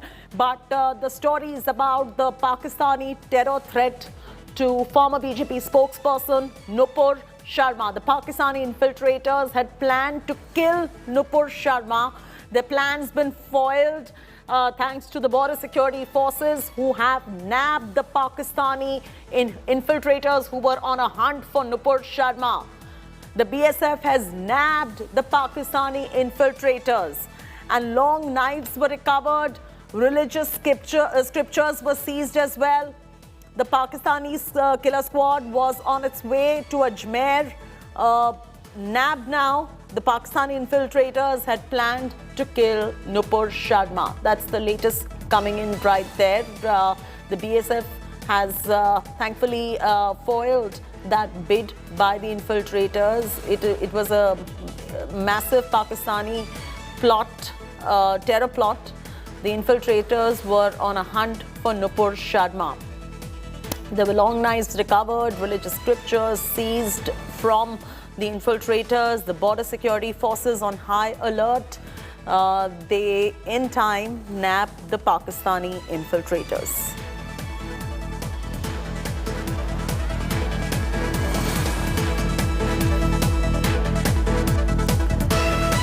That's the latest coming in at this point of time. Massive Pakistani terror plot to kill Nupur Sharma. The BSF has nabbed the Pakistani infiltrators who were on a hunt for former BJP spokesperson Nupur Sharma, who is right now in the eye of the storm at the moment after her controversial comments on Prophet Muhammad. Arvind Ocha is joining us on the phone line. Arvind, बताइए उधर क्या हुआ और BSF जो है उन्होंने जो Pakistani infiltrators की गिरफ्तारी की है उनके पास से क्या-क्या मिला उन्हें? देखिए चेती, ये जो भारत पाकिस्तान का बॉर्डर है वहां से ये जो रिजवान अशरफ नाम का पाकिस्तानी ये नेशनल है, ये क्रॉस कर रहा था बॉर्डर। जब बीएसएफ ने इसको इंटरसेप्ट किया उसके बाद इससे लगातार इंटरोगेशन हुई। इसके पास से जो रिकवरी हुई है वो 11 इंच का एक बड़ा चाकू वो रिकवर हुआ है, रिलीजियस बुक्स वो रिकवर हुए, साथ ही साथ कपड़े और कुछ खाने का सामान। जो सोर्सेज ने इंडिया टुडे को बताया है कि ये जो शख्स है, ये इंट्रोगेशन में इसने बताया कि ये सबसे पहले अजमेर शरीफ आने वाला था, उसके बाद नुपुर शर्मा पर इसकी अटैक की प्लानिंग थी। फिलहाल इससे ज्वाइंट ऑपरेशन की जा रही है, ज्वाइंट इंटरोगेशन की जा रही है, माफ करिएगा, जिसमें बीएसएफ की टीम शामिल है, राजस्थान पुलिस की टीम शामिल है, आईबी और रॉ, ये तमाम जो एजेंसियां हैं इससे लगातार इंटरोगेशन कर रही हैं। लेकिन जो इनिशियल लेवल पर जो हमें जानकारी मिली है उसके मुताबिक जो ये रिजवान अशरफ नाम का शख्स था, ये बाकायदा हाईली रेडिकलाइज्ड है और ये बाकायदा पाकिस्तान का जो बॉर्डर है वो क्रॉस करता है। उसके बाद बीएसएफ की टीम इसको इंटरसेप्ट करती है और जब इसकी तलाशी ली जाती है तो इसके पास से 11 इंच का चाकू, कुछ रिलीजियस बुक्स, कुछ डॉक्यूमेंट्स और कपड़े और कुछ खाने का सामान वो रिकवर होता है। तो फिलहाल इससे लगातार ज्वाइंट इंटरोगेशन चल रही है, जिसमें बीएसएफ की टीम शामिल है, आईबी की टीमें शामिल है, रॉ की टीमें शामिल है और साथ ही साथ राजस्थान पुलिस भी उस ज्वाइंट इंटरोगेशन में शामिल है। चैती बिल्कुल। और अरविंद, आप ये स्टोरी बहुत क्लोजली ट्रैक कर रहे हैं, ऐसे बहुत ही काफ़ी थ्रेट आए हुए हैं नुपुर शर्मा के लिए। There have been many threats against Nupur Sharma as well to kill Nupur Sharma. If you can update our viewers on that front too. जी देखिए, जब से नुपुर शर्मा का ये विवादित बयान आया है, कहीं ना कहीं जो प्रोपेगेंडा है वो सोशल मीडिया पर वो शुरू हुआ। एक के बाद एक थ्रेट आए, जिसमें अलकायदा इंडिया सब कॉन्टिनेंट ने बाकायदा एक चिट्ठी लेटर लिखकर थ्रेट किया कि वो दिल्ली, यूपी, मुंबई, गुजरात में वो बड़े हमले करेंगे। उसके बाद लगातार थ्रेट आ रहे थे जिसको इंटेलिजेंस एजेंसी ऑब्जर्व कर रही थी। लेकिन जब उदयपुर में ये बड़ा इंसिडेंट हुआ उसके बाद से क्रैकडाउन शुरू हुआ, जिसका नतीजा आप बिहार में देख पा रहे होंगे। बिहार में पटना में एक बड़ा मॉड्यूल बस्ट हुआ है जिसमें लगातार रेड की जा रही है। वहां पर भी आईबी और एनआईए की टीम लगातार बैठी हुई है। लेकिन कहीं ना कहीं जो पाकिस्तान की खुफिया एजेंसी आईएसआई है वो इस जो विवाद है उसको अपने तरीके से भुनाना चाहती है और इस वजह से न सिर्फ यहाँ पर रेडिकलाइजेशन का काम किया जा रहा है, बल्कि अब तो जो पाकिस्तान से ये जो शख्स अरेस्ट हुआ है रिजवान अशरफ जिसका नाम बताया जा रहा है, कहीं ना कहीं उसको भी रेडिकलाइज करके उसको पेनिट्रेट कराया गया है इंडिया के अंदर और उसके बाद ये अटैक करने वाला था, जो इनिशियल जानकारी है मिली है उसके मुताबिक। Thank you, Arvind, for bringing our viewers up to speed with the very latest developments on the story. We're getting some more breaking news coming in, cutting straight across. Breaking news is about Kallakuruchi now. Following the riots, the SP and collectors of the area have been transferred. This is coming after the Chief Minister held video conference meeting with DGP and others who visited Kallakuruchi in the morning.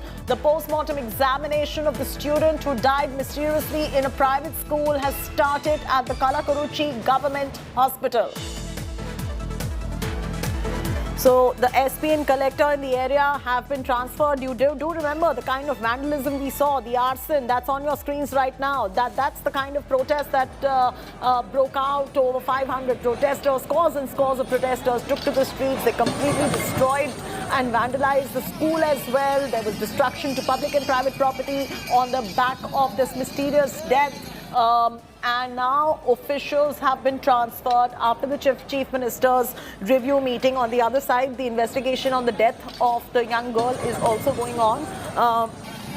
So there are two parts of the story. Where one, you have the protests that broke out after the death. The other one, of course, is the investigation on what caused the death.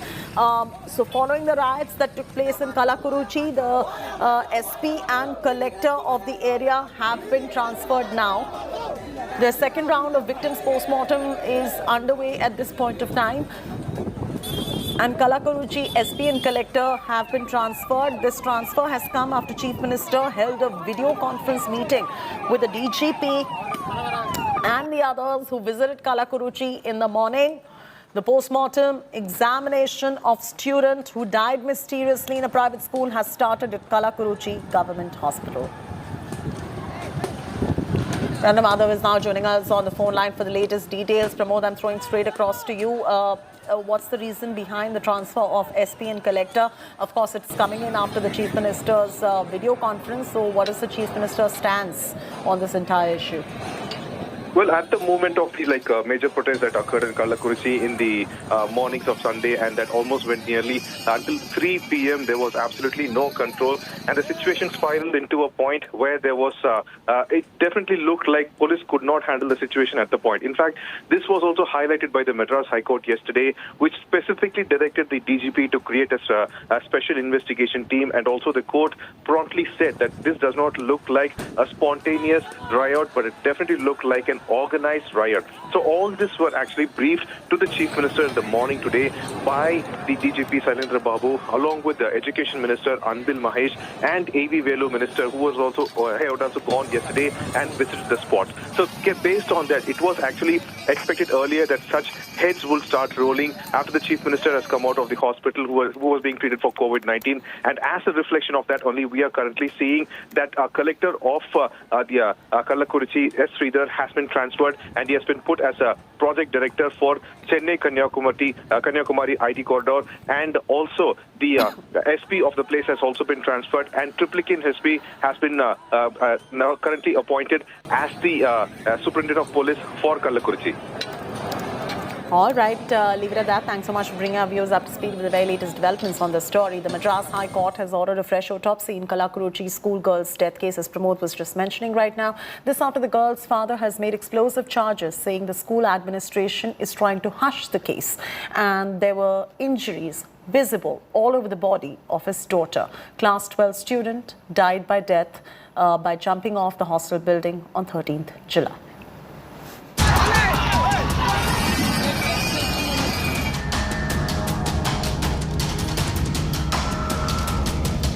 Widespread protests, arson, violence. The suicide of class 12 student in Kallakuruchi has raised a storm in Tamil Nadu. This is the premises where the vandalism had taken place yesterday, where angry mobs had gathered here from various parts of Tamil Nadu. The child's father has written to the Madras High Court, filing a petition asking for the re-postmortem of the child's body. Hearing the matter, the Madras High Court has ordered a fresh postmortem. Calling the violence motivated, planned and calculated, the court has directed the state government to form a special team to probe who instigated the violent protests. Police have also produced 120 violent suspects in Kallakuruchi court so far.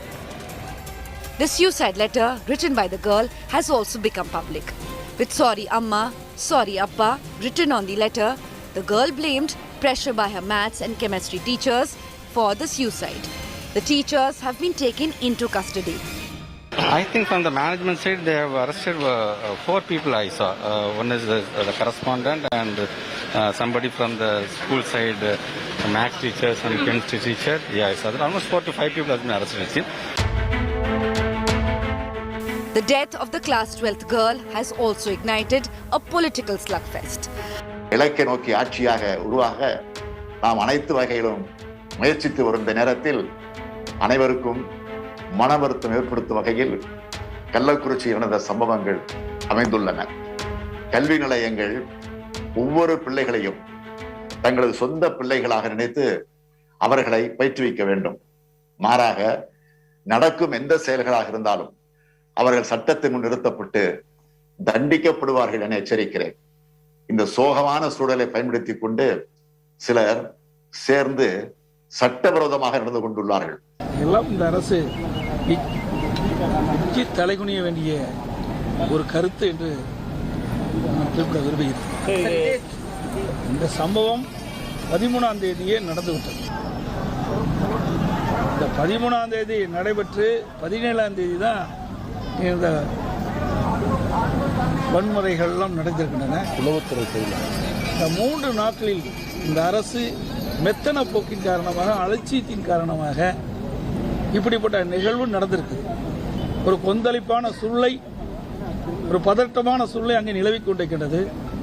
இதையெல்லாம் இந்த விடிய அரசு உளவுத்துறையின் மூலமாக தகவல்களை சேகரித்து முன்னெச்சரிக்கை நடவடிக்கை எடுக்கப்பட்டிருந்தால் இந்த வன்முறையை தவிர்த்திருக்கலாம். A fresh autopsy can shed light on the sequence of events. The deceased girl's father has also been asked to be present for the autopsy, which will be videographed. With Apurva Jayachandran in Kallakuruchi, Bureau Report, India Today. The NEET exam controversy in Kerala's Kollam district continues to send shock waves across the nation. The National Testing Agency has distanced itself from the controversy, stating it is the dress code that does not permit such removal of innerwear. NT has further stated that it ensures gender sanctity and fairness while conducting examinations. This comes after the students' parents filed a complaint at the Kottarakara police station regarding this matter. 2 more students have filed complaints in the matter. The police has launched an investigation after the complaint. Youth Congress protesters and youth wing of CPI staged protests outside Marthoma Institute of Information Technology, where the entrance examination was being held. Remember, a girl student was asked to remove her innerwear before taking the examination. The students' parents have filed a complaint alleging that 90 such female students were asked to remove their innerwear and keep it safe in a storeroom. Protests have broken out over this issue. I am one of the victims. My NEET exam was at the Marthoma Institute of Information Technology. I did face a difficulty at the time of checking in the inspection area. The metal detected deep, so I was asked to remove my inner garments. But it was plastic, and they do also confirm it as plastic. But even though they asked me to remove, not only me, majority of the girl candidates were being asked to remove. We all did remove it. We were losing our self-respect, and we went to the examination without it. It was very shameful and uncomfortable for us, facing the volunteers all through alone, and also to sit with the male candidates in the class. It was very stressful that we couldn't concentrate our exam we prepared for our future. After this exam, our inner garments were damp together in a dark room, so it was very difficult to identify ours. The female volunteers were also very harsh. The great opportunity is being missed for us in the exam. It is very painful for us and our families. കയറ്റിവിട്ട് അവരുടെ പ്രാഥമിക inspection കഴിഞ്ഞതിന് ശേഷമാണ് പറയുന്നത് അവരുടെ ഇന്നർവെയറിൽ എന്തോ hook metal detector എന്തോ അടിച്ച് sound കേൾക്കുന്നു, അതുകൊണ്ട് ആ സാധനം ഊരി മാറ്റണമെന്ന് അവരോട് ആവശ്യപ്പെട്ട പ്രകാരം അവൾക്ക് അത് സാധിക്കില്ല എന്ന് പറഞ്ഞു കഴിഞ്ഞപ്പോൾ കുട്ടിയുടെ ഒരുപാട് മെൻ്റലി ഹലാഷ് ചെയ്തു. അതിനുശേഷം ഒരു ഉദ്യോഗസ്ഥൻ വെളിയിലേക്ക് ഇറങ്ങി വരികയും നമ്മളെ വിളിച്ചു വരുത്തുകയും നമ്മളുടെ കയ്യിൽ നിന്ന് ഒരു ഷാൾ വാങ്ങിക്കൊണ്ട് പോവുകയും ആ കുട്ടി എക്സാമിനേഷന് കയറുകയും ചെയ്തു. എക്സാമിനേഷൻ ഹാളിൽ പ്രവേശിച്ച് പരീക്ഷ എഴുതി. പക്ഷേ അവിടെ നടന്ന സംഭവം എന്താണെന്ന് വെച്ച് കഴിഞ്ഞാൽ ഈ കുട്ടിയെന്നല്ല അവിടെ പങ്കെടുത്ത ഏകദേശം 90% പെൺകുട്ടികളുടെയും ഇന്നർവെയേഴ്സ് മൊത്തം ഊരി അവർ ഒരു സ്റ്റോർ റൂമിൽ കീപ്പ് ചെയ്തിട്ട് വളരെ ഗേൾസിന് ഏറ്റവും കൂടുതൽ സെക്യൂരിറ്റിയും പ്രൈവസിയും വേണ്ട സമയം കൂടിയായിരുന്നു. അപ്പോൾ ഇങ്ങനെ അണ്ടർ ഗാർമെന്റ്സ് ഒക്കെ ഊരേണ്ടി വന്ന ഒരുപാട് കുട്ടികൾ പ്രൊട്ടസ്റ്റ് ചെയ്തു. ആക്ച്വലി അവരിതൊരു റൂളായിട്ട് തന്നെയാണ് പറഞ്ഞത്, ഇതൊരു സ്ട്രിക്റ്റ് റൂളാണ്, നിങ്ങളിത് സഹകരിച്ചേ പറ്റുള്ളൂ എന്നുള്ള രീതിയിൽ കമ്പൽ ചെയ്യായിരുന്നു. മെന്റലി എല്ലാവരും വളരെ ഡിപ്രസ്ഡ് ആക്കിയ ഒരു സിറ്റുവേഷൻ. കുറെ കുട്ടികൾ ഒരുപാട് സഫർ ചെയ്തു. എക്സാമിനെ വളരെ മോശമായി തന്നെ ഇത് ബാധിച്ചു. We're seeing massive protests across the state in the NEET controversy that erupted in Kerala's Kollam. I'm outside the Marthoma College where the incident took place on Sunday during the NEET exam. And as you can see in the visuals, massive protest is happening outside the college. There is KSU, the Congress Students Union of Kerala. They are protesting on one side, and on the other side we have the CPI student wing, AISF protesting. A lot of women, a lot of students have gathered questioning the dignity that was questioned in the during the examination that was conducted on Sunday. We're picking from the ground that we spoke to a lot of students who were telling us how horrible the experience was, how they were asked to, how they were forced to remove their inners when they protested. They asked them questions like, you need your exams, or is exams or this, what is more important to you? Students were telling that they have attempted the exams many a times and they've never faced this kind of a problem before, and this is the first time, and they're not thinking of writing the exam. They're saying that their dreams were shattered, and you can see this raising slogans. They're raising slogans against the authorities, against the people who conducted these exams in this center. Students are also telling us that even though a lot of centers conducted exams, only here such an issue was reported only at this center, as they heard from their students. Now the Kerala Education Minister has written to the center seeking a probe, and the NTA has also said that they have not received any formal complaint. The protests are happening. They are questioning the action that took place on Sunday, and from what we're picking up from the ground, the protests will continue. Slipping into a break. When we return, news for the hearing impaired. Stay with us.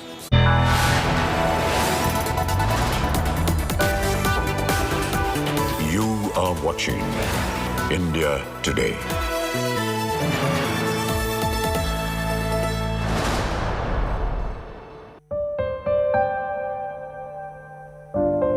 जब हम आपके लिए एक news show बनाते हैं तो उसकी team भी एक ऑर्केस्ट्रा की तरह होती है। ठीक इस पियानो की तरह, अगर उसमें एक भी म्यूजिकल नोट गलत हो जाए तो पूरा स्वर बेसुरा हो जाता है, जो आपको अच्छा नहीं लगेगा।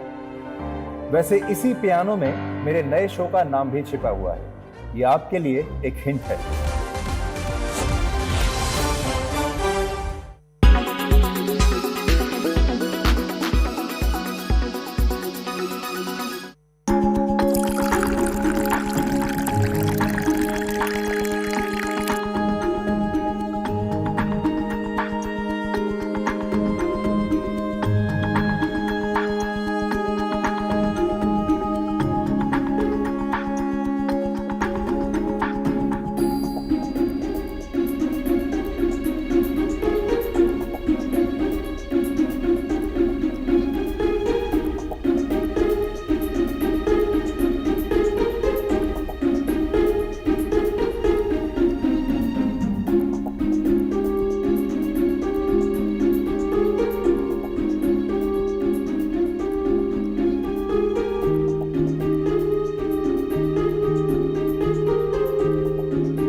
You are watching in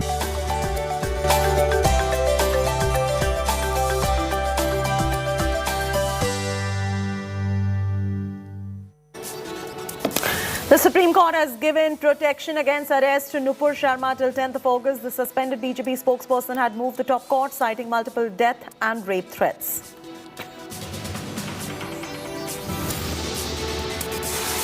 The opposition has raised the issue of supposed introduction of caste category in the Agnipath recruitment form. AAP Rajya Sabha MP Sanjay Singh has slammed Modi for converting Agniveer recruitment into Jativeer recruitment.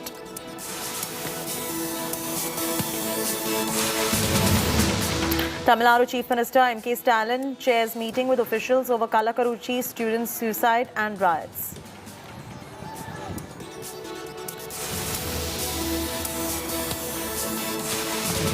Highly anticipated Lankan presidential elections will be held tomorrow. Acting President Ranil Wickremesinghe and lawmakers Dulas and Anura have officially been named as the candidates for the polls.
Make your media plan smarter with India Today Live TV on your connected devices. Amplify your brand with 100 million smart internet viewers. To advertise, mail us at sales@aajtak.com. You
Co-powered by Solar है लगाना तो Luminous को बुलाना. In association with the new Volkswagen Virtus.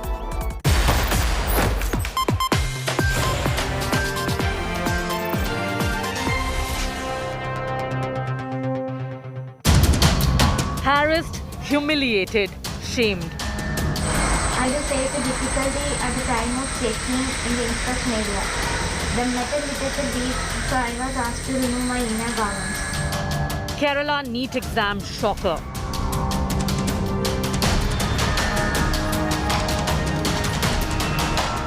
"90 girls told to remove their innerwear."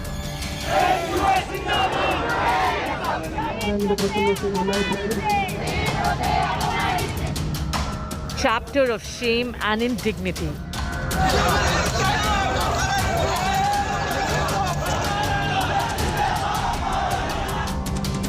Exam body rubbishes claim National Testing Agency is responsible for conducting the examination. So it is their duty to conduct it in a NEET examination in a proper way. We have no responsibility. But brazen sexism stuns India.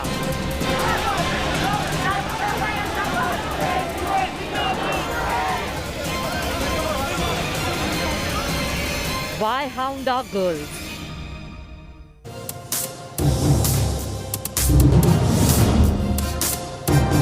And why specifically have such incidents only happened at NEET centers in Kerala is a question being asked. India's most literate state. Is this a case of rules being misapplied? Is this a case of some perverted, overzealous invigilators enforcing some bizarre rules on hapless students and expecting them to take exams after forcing them to remove their innerwear? It's an incredible, shameful story that everyone in India is looking at, and we will get to the bottom of it. I'm Shiv Arur, this is 5 Live, and these are the headlines. Absolutely shocking story from Haryana. DSP Surinder Singh mowed down by mining mafia truck in Nuh in Haryana. State government promises strict action against this syndicate that murdered this policeman in cold blood. Supreme Court relief to suspended BJP Neta Nupur Sharma for her prophet remarks. Granted interim protection from arrest till August the 10th in the 9 FIRs lodged against her. 23-year-old youth stabbed in Bihar for allegedly watching Nupur Sharma video clip. Police deny the Nupur link, claim there was a personal enmity. Ugly caste war over the Agnipath military recruitment scheme. Opposition claims bid to create Jati Veers. Defence Minister Rajnath Singh counters the misinformation, says there's been no change in the recruitment policy or the forms since the British age.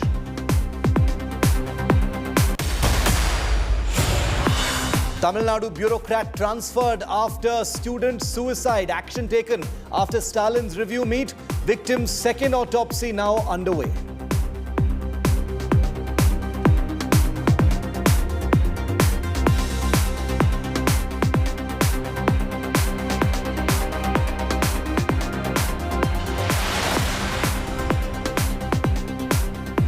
After India Today put the spotlight right here on 5 Live on a story that is too bizarre to even describe, where students taking the NEET exam in one particular center in Kollam in Kerala were asked to remove their innerwear after metal detectors detected metal components in their innerwear.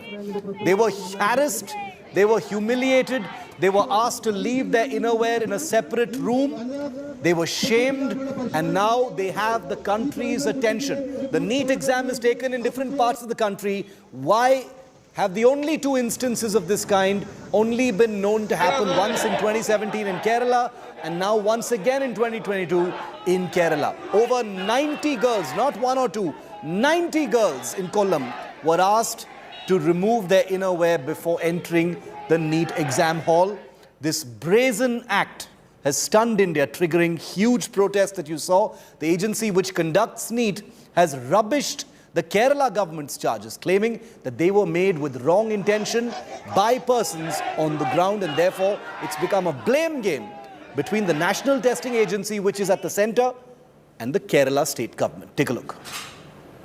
The metal detector beeped, so I was asked to remove my inner garments. But it was plastic, and they do also confirm it as plastic.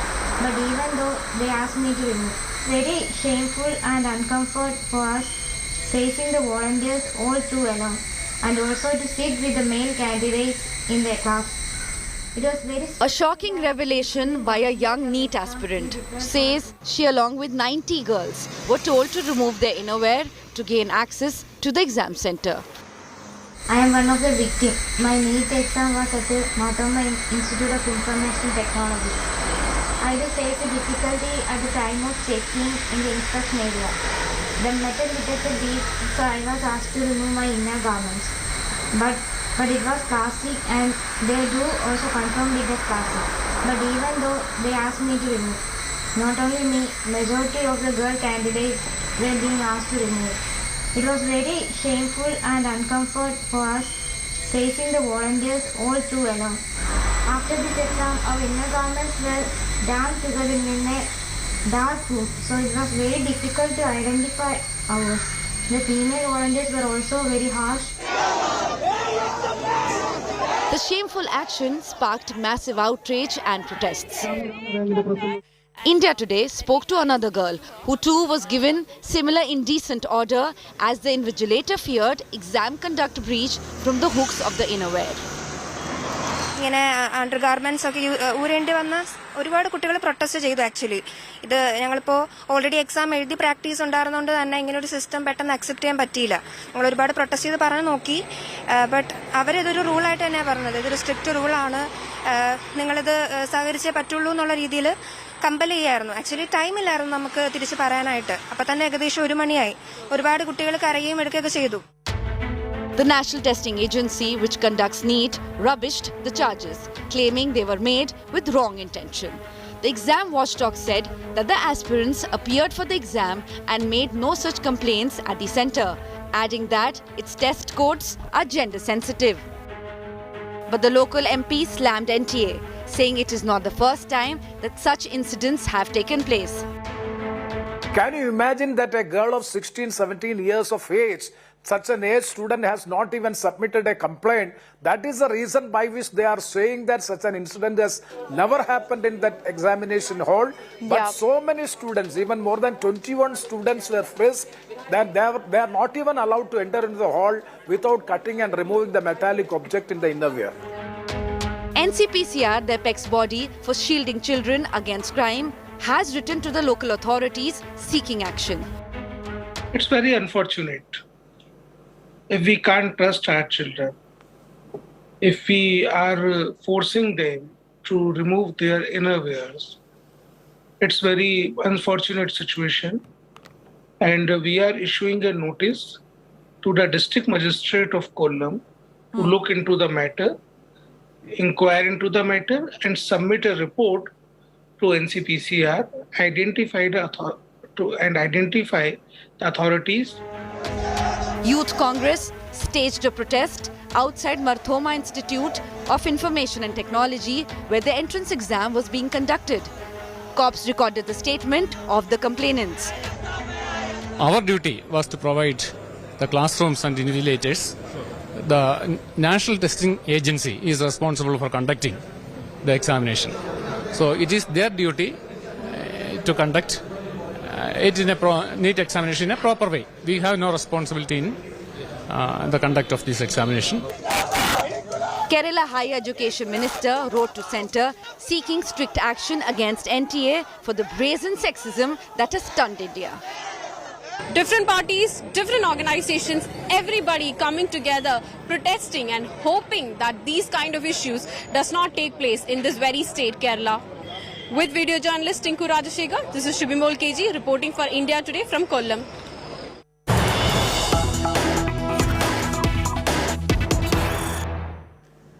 And now, after the National Commission for the Protection of Child Rights, now the National Commission for Women has taken cognizance of the Kerala NEET harassment case. Chairperson Nupur Sharma has written to the National Testing Agency asking it to conduct an independent inquiry into the allegations levelled by the female students. The Commission has also written to the Director General of Police of Kerala to conduct a fair investigation into the matter and to register an FIR under relevant provisions of the law if the allegations are found to be true. As you can see, the situation got pretty much out of hand outside the institute, which was the exam center. Window panes shattered. A large number of people gathered there as well. There were tense scenes with security and police being deployed to try and keep the peace. I want to go across to India Today's Shubhimol KG, who's reporting from Kollam on this escalating situation. Shubhimol, good to have you with us. What is the current situation? There were lots of protests earlier today. The different agencies have taken cognizance of this. The National Commission for Women has now written to the Kerala police asking it to investigate and register FIRs as well. Where are things at as far as the investigation is concerned? Because in the background is this big crossfire and blame game between the Kerala government and the National Testing Agency.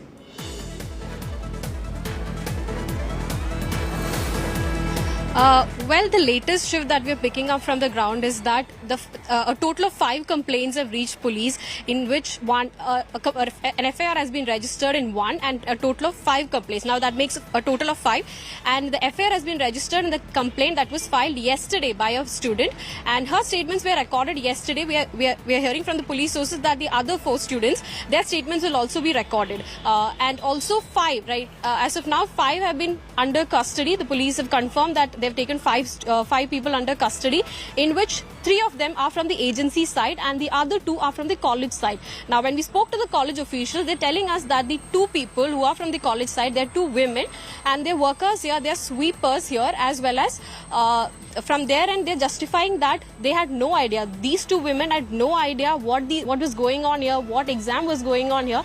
They were just lending a helping hand to students who were crying because they were directed by the agency to show them a room, and seeing the students cry, they offered their room to allow these students to remove their innerwears and keep.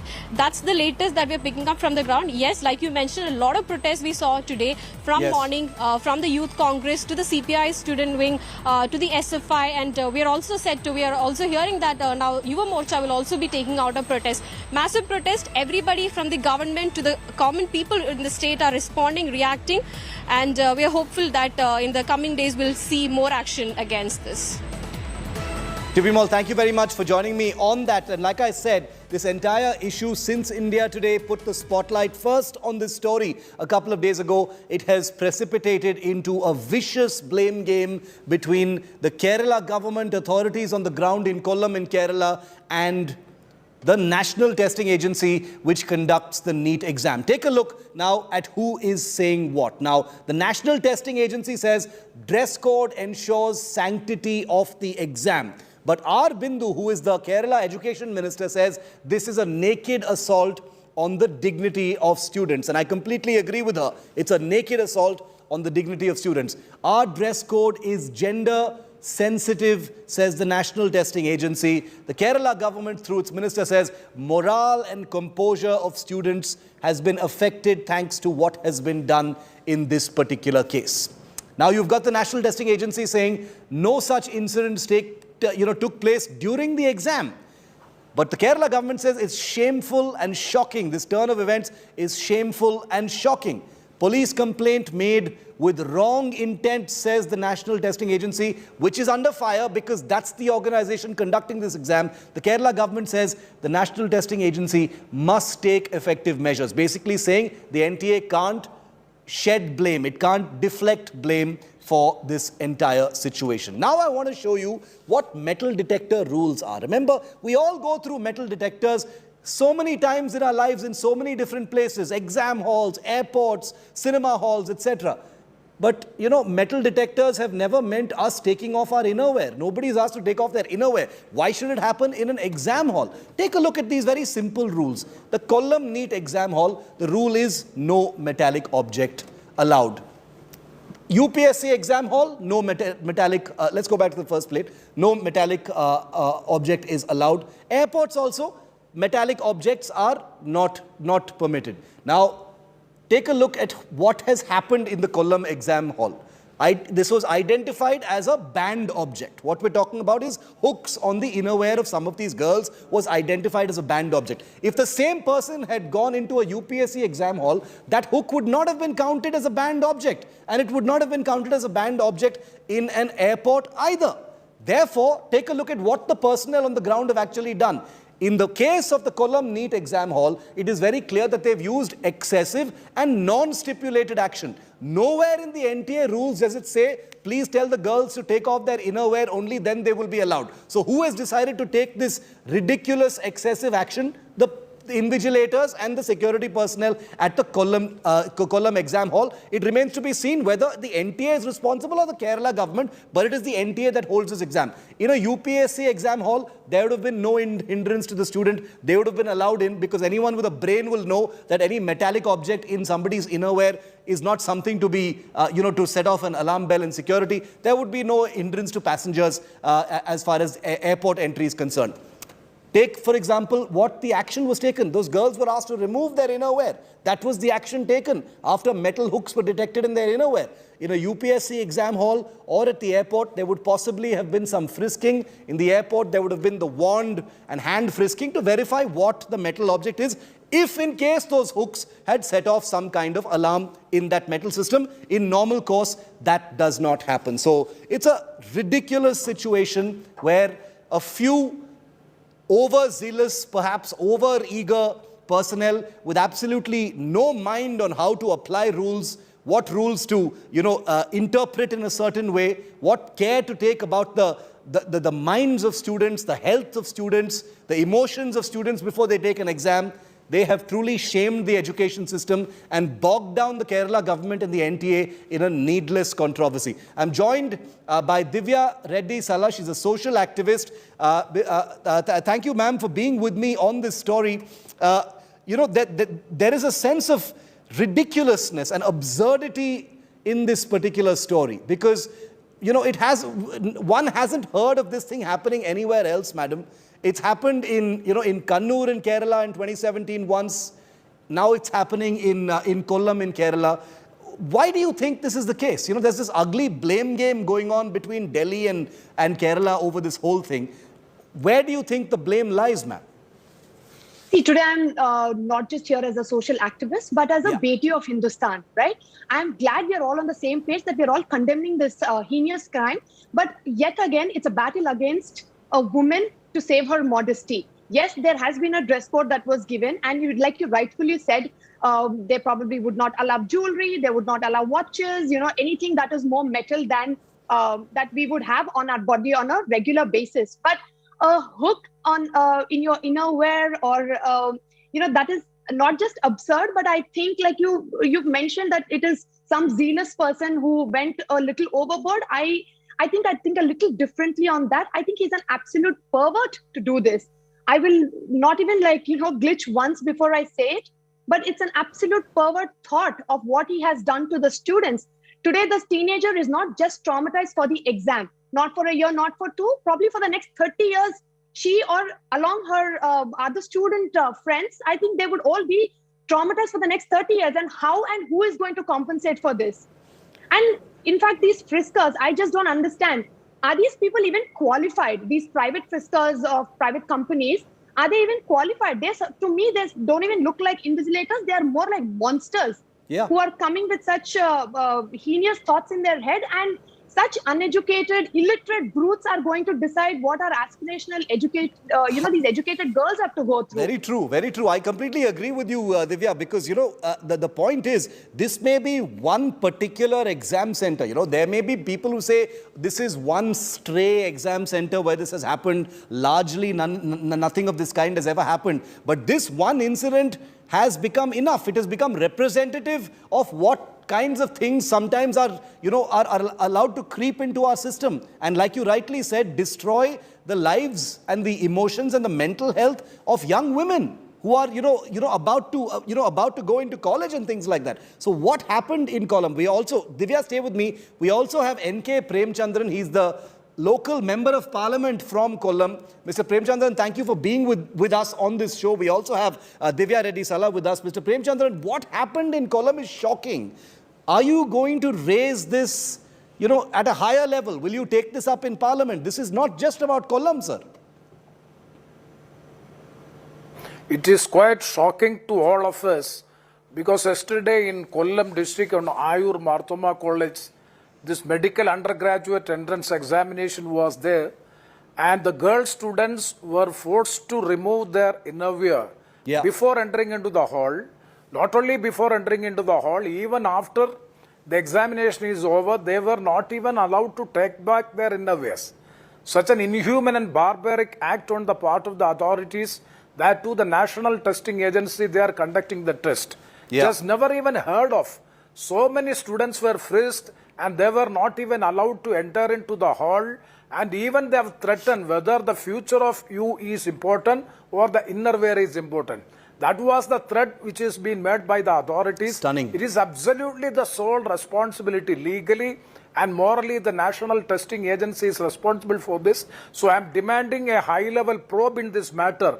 An independent, fair investigation into this matter is highly essential, and the Chadaimangalam police in Kollam district has already registered an FIR against the NEET examination authorities. That has already been made, but it is quite unfortunate to say that the city coordinator who is coordinating the NEET examination in the district of Kollam has submitted a report and stating that they have not even received any complaint from the students, either from the students or from the parents.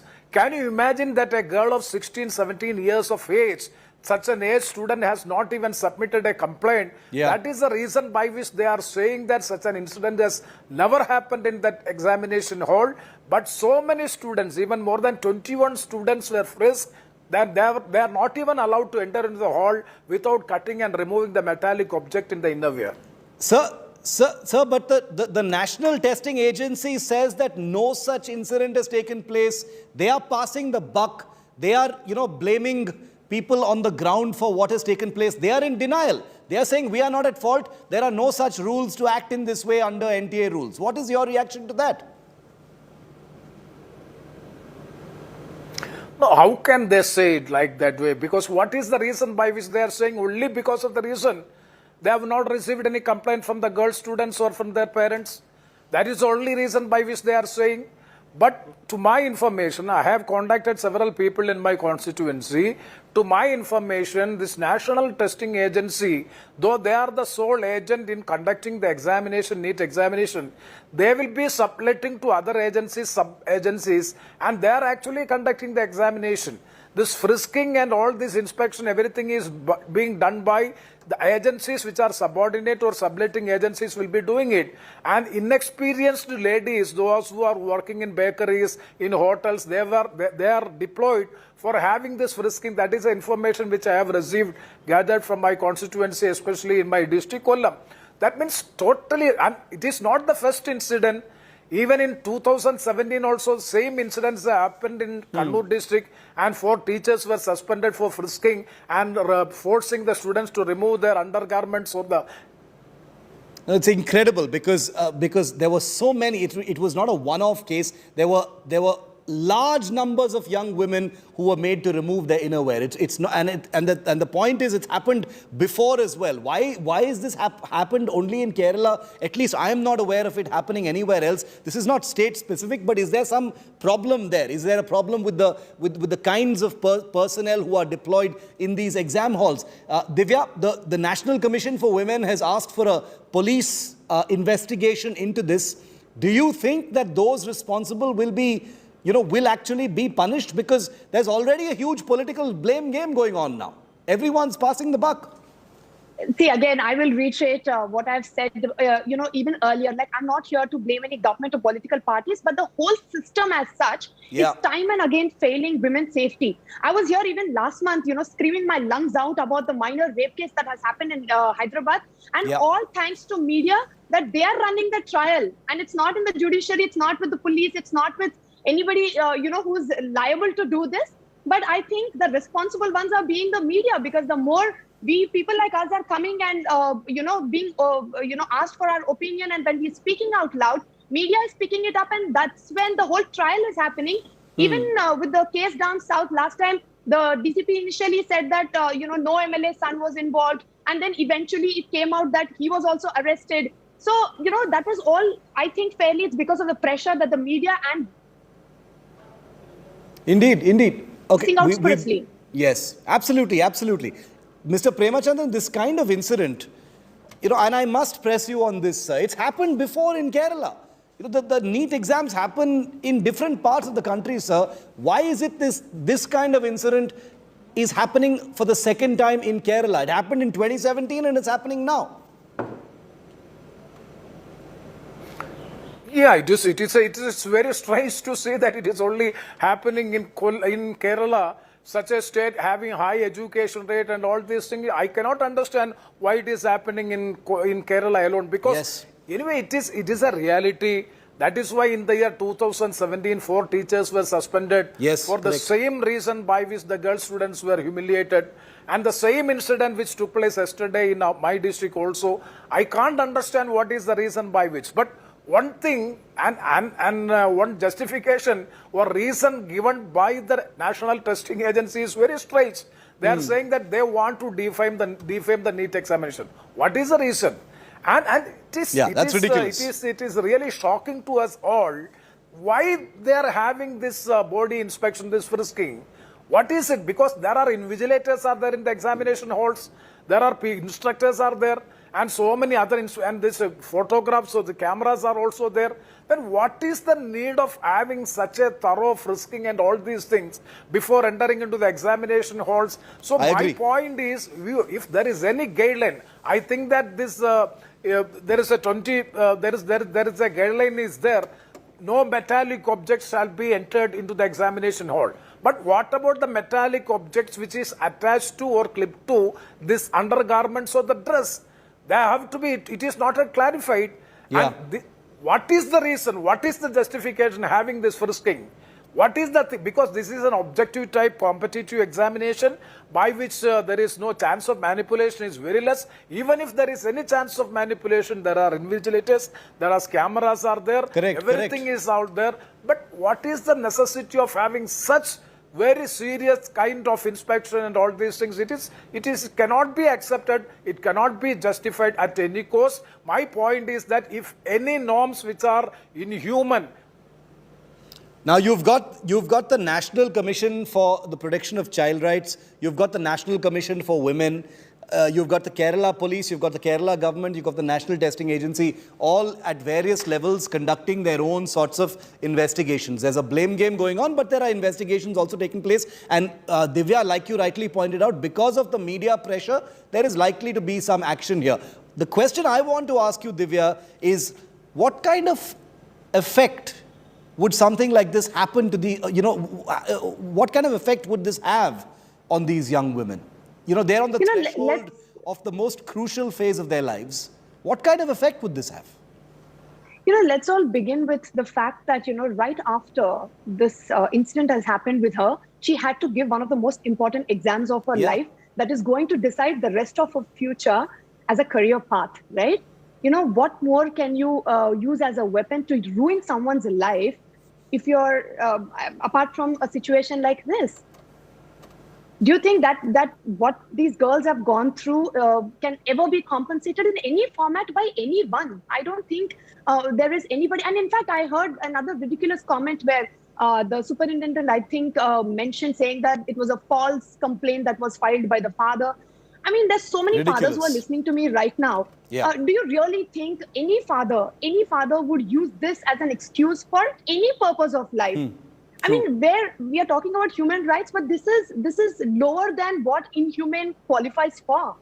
You will never put, no living being will put their child through such a trauma for the rest of their lives for anything as such.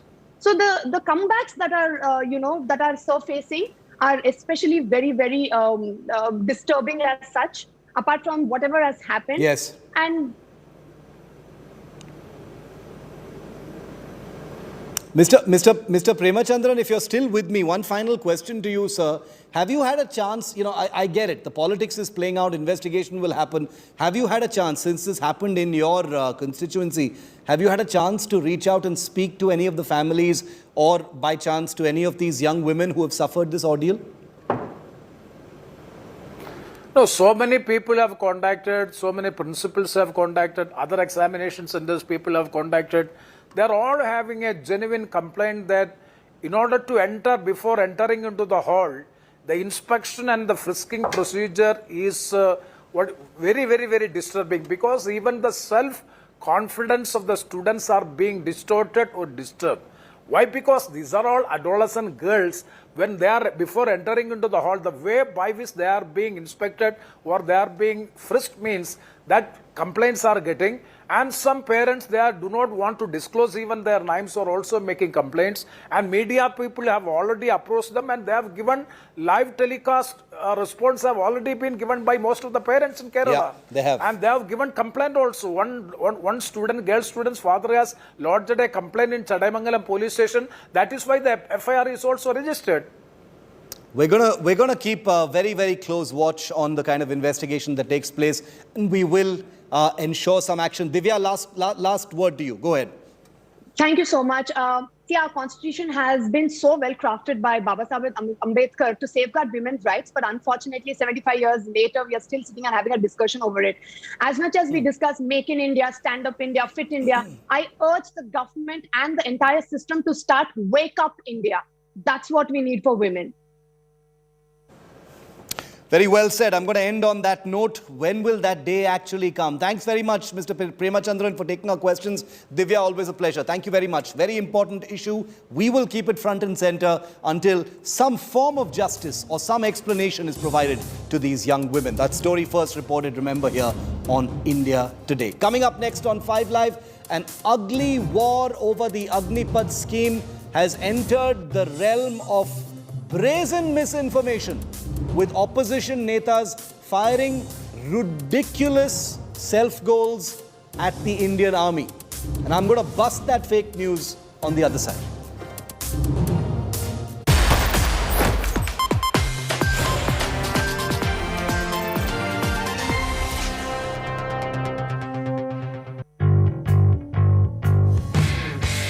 आपका इंतजार खत्म हुआ और मेरा भी, तो चलिए आ रहा हूं मैं आज से।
Is the monsoon season bringing relief to you from the hot summers? Well, what if we tell you that it can rain diamonds? Not certainly on Earth, but yes, it is raining diamonds on Uranus and Neptune. The temperature and pressure conditions on these planets are extreme. Due to this, carbon atoms can be crushed into diamonds. Uranus and Neptune are known by their unique blue shades. Both planets have a common condition to harden carbon atoms. But unfortunately, the inhospitable environment of the planet won't allow you to collect those diamonds. The blue color of these planets is due to methane. Methane has carbon in it. The carbon can be crushed by immense pressure that happens in the atmosphere. And when it gets hot and dense inside the planets, these diamonds are formed and accumulated. This causes them to rain in the atmosphere. Tell us what you think about this unique phenomena.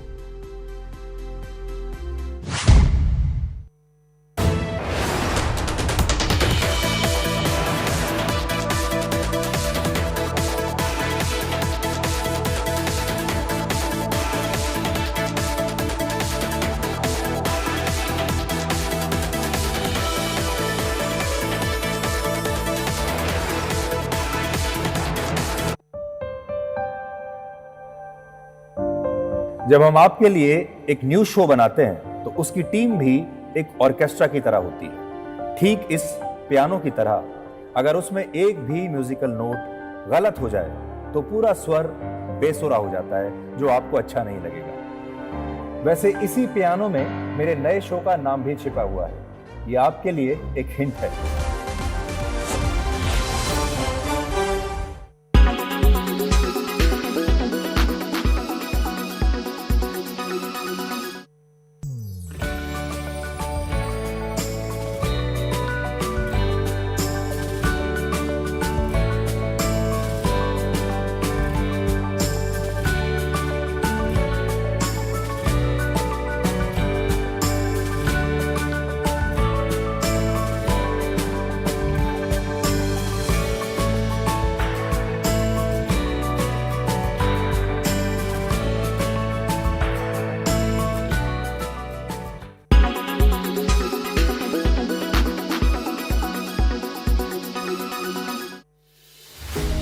With every sunrise comes new beginnings, new opportunities, and new stories. And that's why we're first up.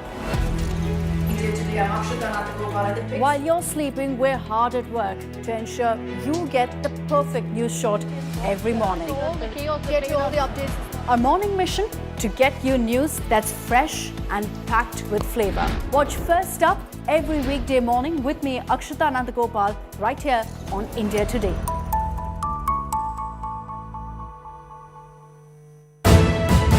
You are watching India.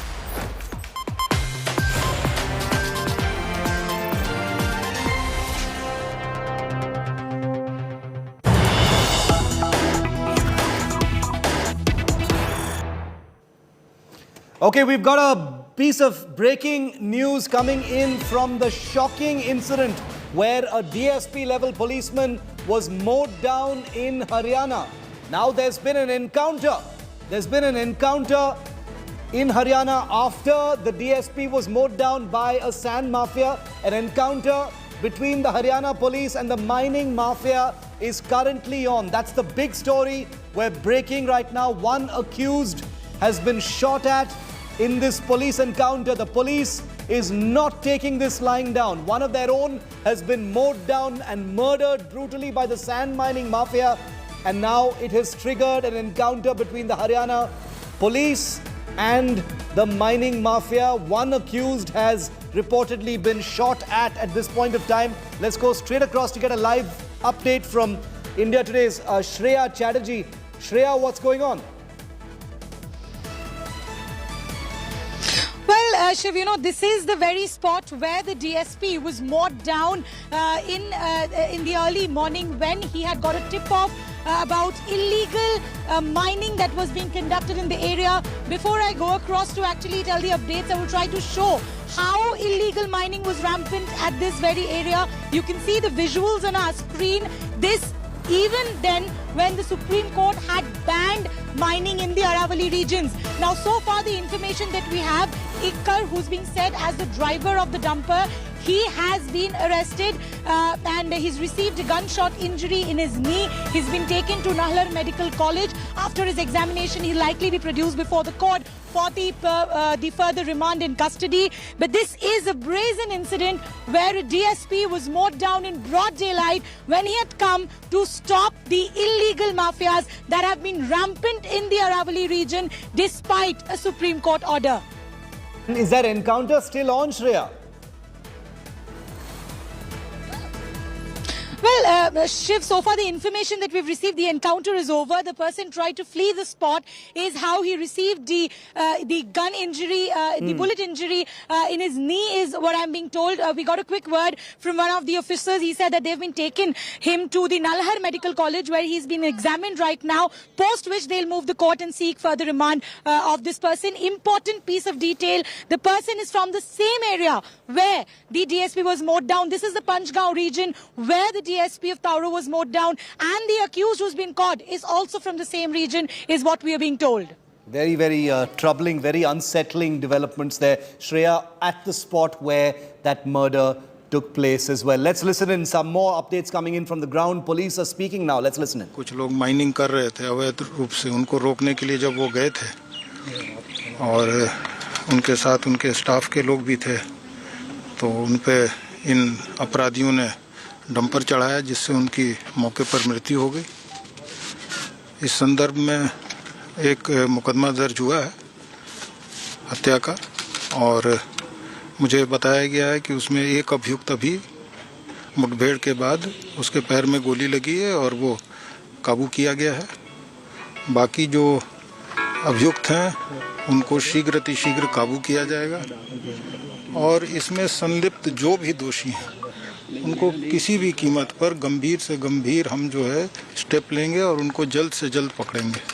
ये आदेश हमने दिए हैं, और इसमें संलिप्त जितने भी और लोग हैं इस गिरोह के, उनको भी कानून के दायरे में तुरंत लाया जाएगा। सर, माइनिंग को लेकर जिस तरीके से माइनिंग का मामला चल रहा है, उसको लेकर डीएसपी साहब की मृत्यु हुई है, उसको लेकर सर क्या और आगे की क्या रणनीति होगी आपकी? इसमें संलिप्त जहाँ है इसका पता लगाकर और उनके खिलाफ सख्त कार्रवाई की जाएगी। हरियाणा पुलिस किसी को भी नहीं बख्शेगी। जो भी लोग हैं उनके खिलाफ जो भी कानूनी कार्रवाई है वो शीघ्र की जाएगी। And now some fake politics over the Agnipath scheme of military recruitment. Aam Aadmi Party leader Sanjay Singh began this entire controversy today by accusing the centre of creating Jati Veers or caste Veers, using Agniveers as per their caste is being asked in their recruitment forms. That's what the allegation is. The BJP has hit back at Sanjay Singh of the Aam Aadmi Party, saying the centre has not made any changes. The recruitment form has remained the same for decades together now, and the purpose for asking caste and community backgrounds in those recruitment forms of the military for many decades now is administrative in nature. It is not for any kind of discrimination. Take a look. Despite massive protests, the Agnipath scheme has rolled out big time, with record enrollments being seen in the Indian Armed Forces.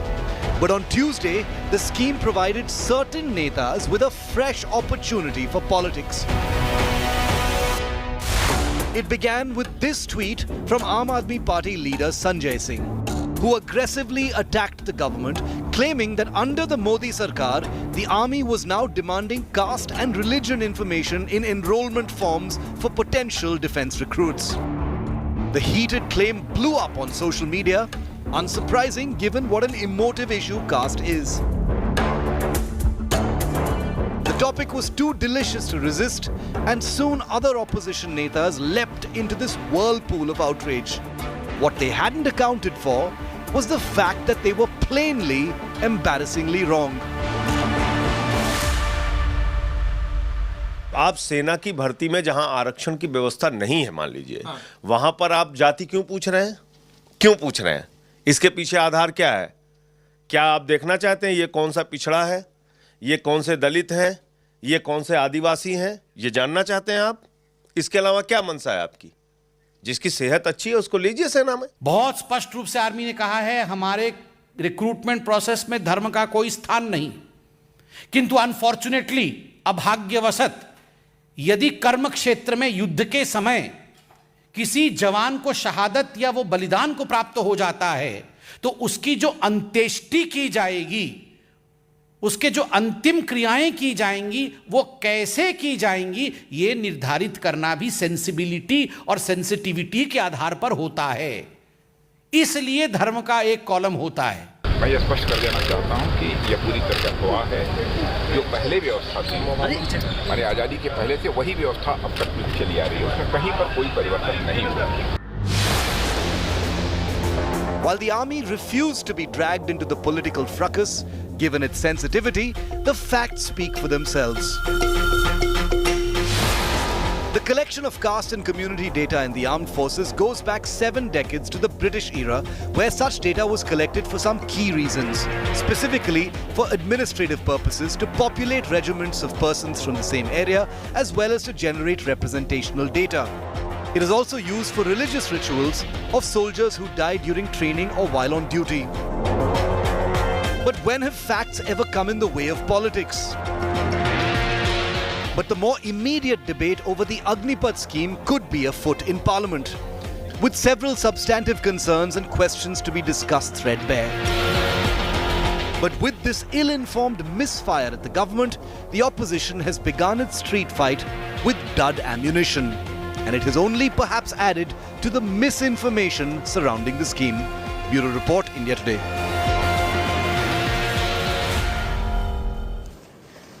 And who better than one of India's best-known army veterans to bust some of these myths and the politics that has been allowed to precipitate thanks to people like Sanjay Singh of the Aam Aadmi Party, Tejasvi Yadav of the RJD, all gamely playing politics over something that is patently false. Lieutenant General Rakesh Sharma is Distinguished Fellow for the Centre for Land and Warfare Studies. Welcome, General Sharma. Good to see you, sir. What did you make of this, sir? Thank you, sir.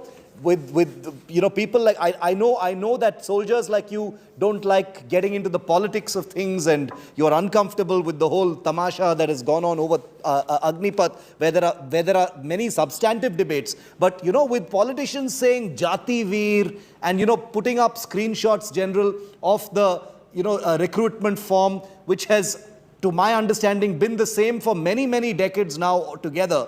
Can you clarify this for us, sir? Is there anything to be so angry about? Thank you, Shiv, for inviting me. And let me say that I'm outraged at the entire controversy that started today morning. Yeah.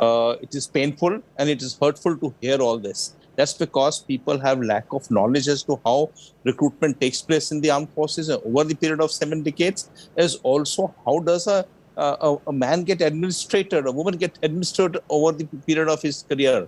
So people do not know it, and that's why they create such kind of heavy words like Jati Veer or whatever it is being called, and it's painful.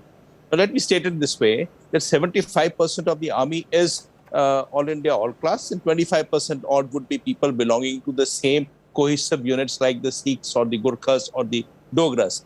And if you follow that simple principle, the recruitment is carried out on the basis of merit, perfectly on merit, nothing to do with religion, nothing to do with caste. There is just no contention of this kind. It's held transparently, fairly in the open. People run together. It is not even that time known who's what caste or religion. It is tested separately. The written test is carried out for everybody else. The merit is formed exactly as merit is supposed to be formed. There is just no religion and caste. After the merit has been formed, then people will say, okay, let's put the Gadwalis who have been recruited into Gadwal regiment, and the Sikhs who go to Sikh regiment, or Sikhs, Majbis and Ramgarhias go to Sikh light infantry or go to the Bombay engineering group. So the division has been carried out at that time to cover the wastage of the regiments and the battalions that is supposed to take place in the course of 1 year. It's actually based on the recruitable male population. It's absolutely fair.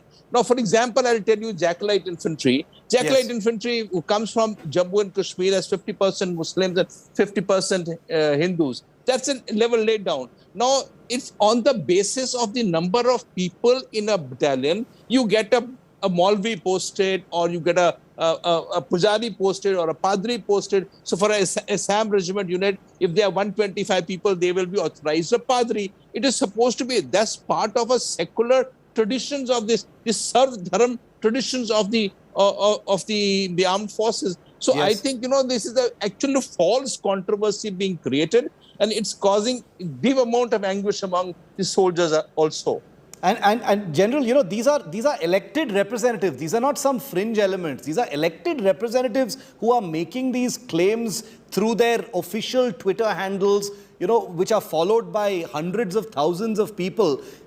Could this have a damaging effect, sir? Or, could, for instance, people who are planning to send their loved ones into the army under the Agnipath scheme, they could be misled potentially by something like this?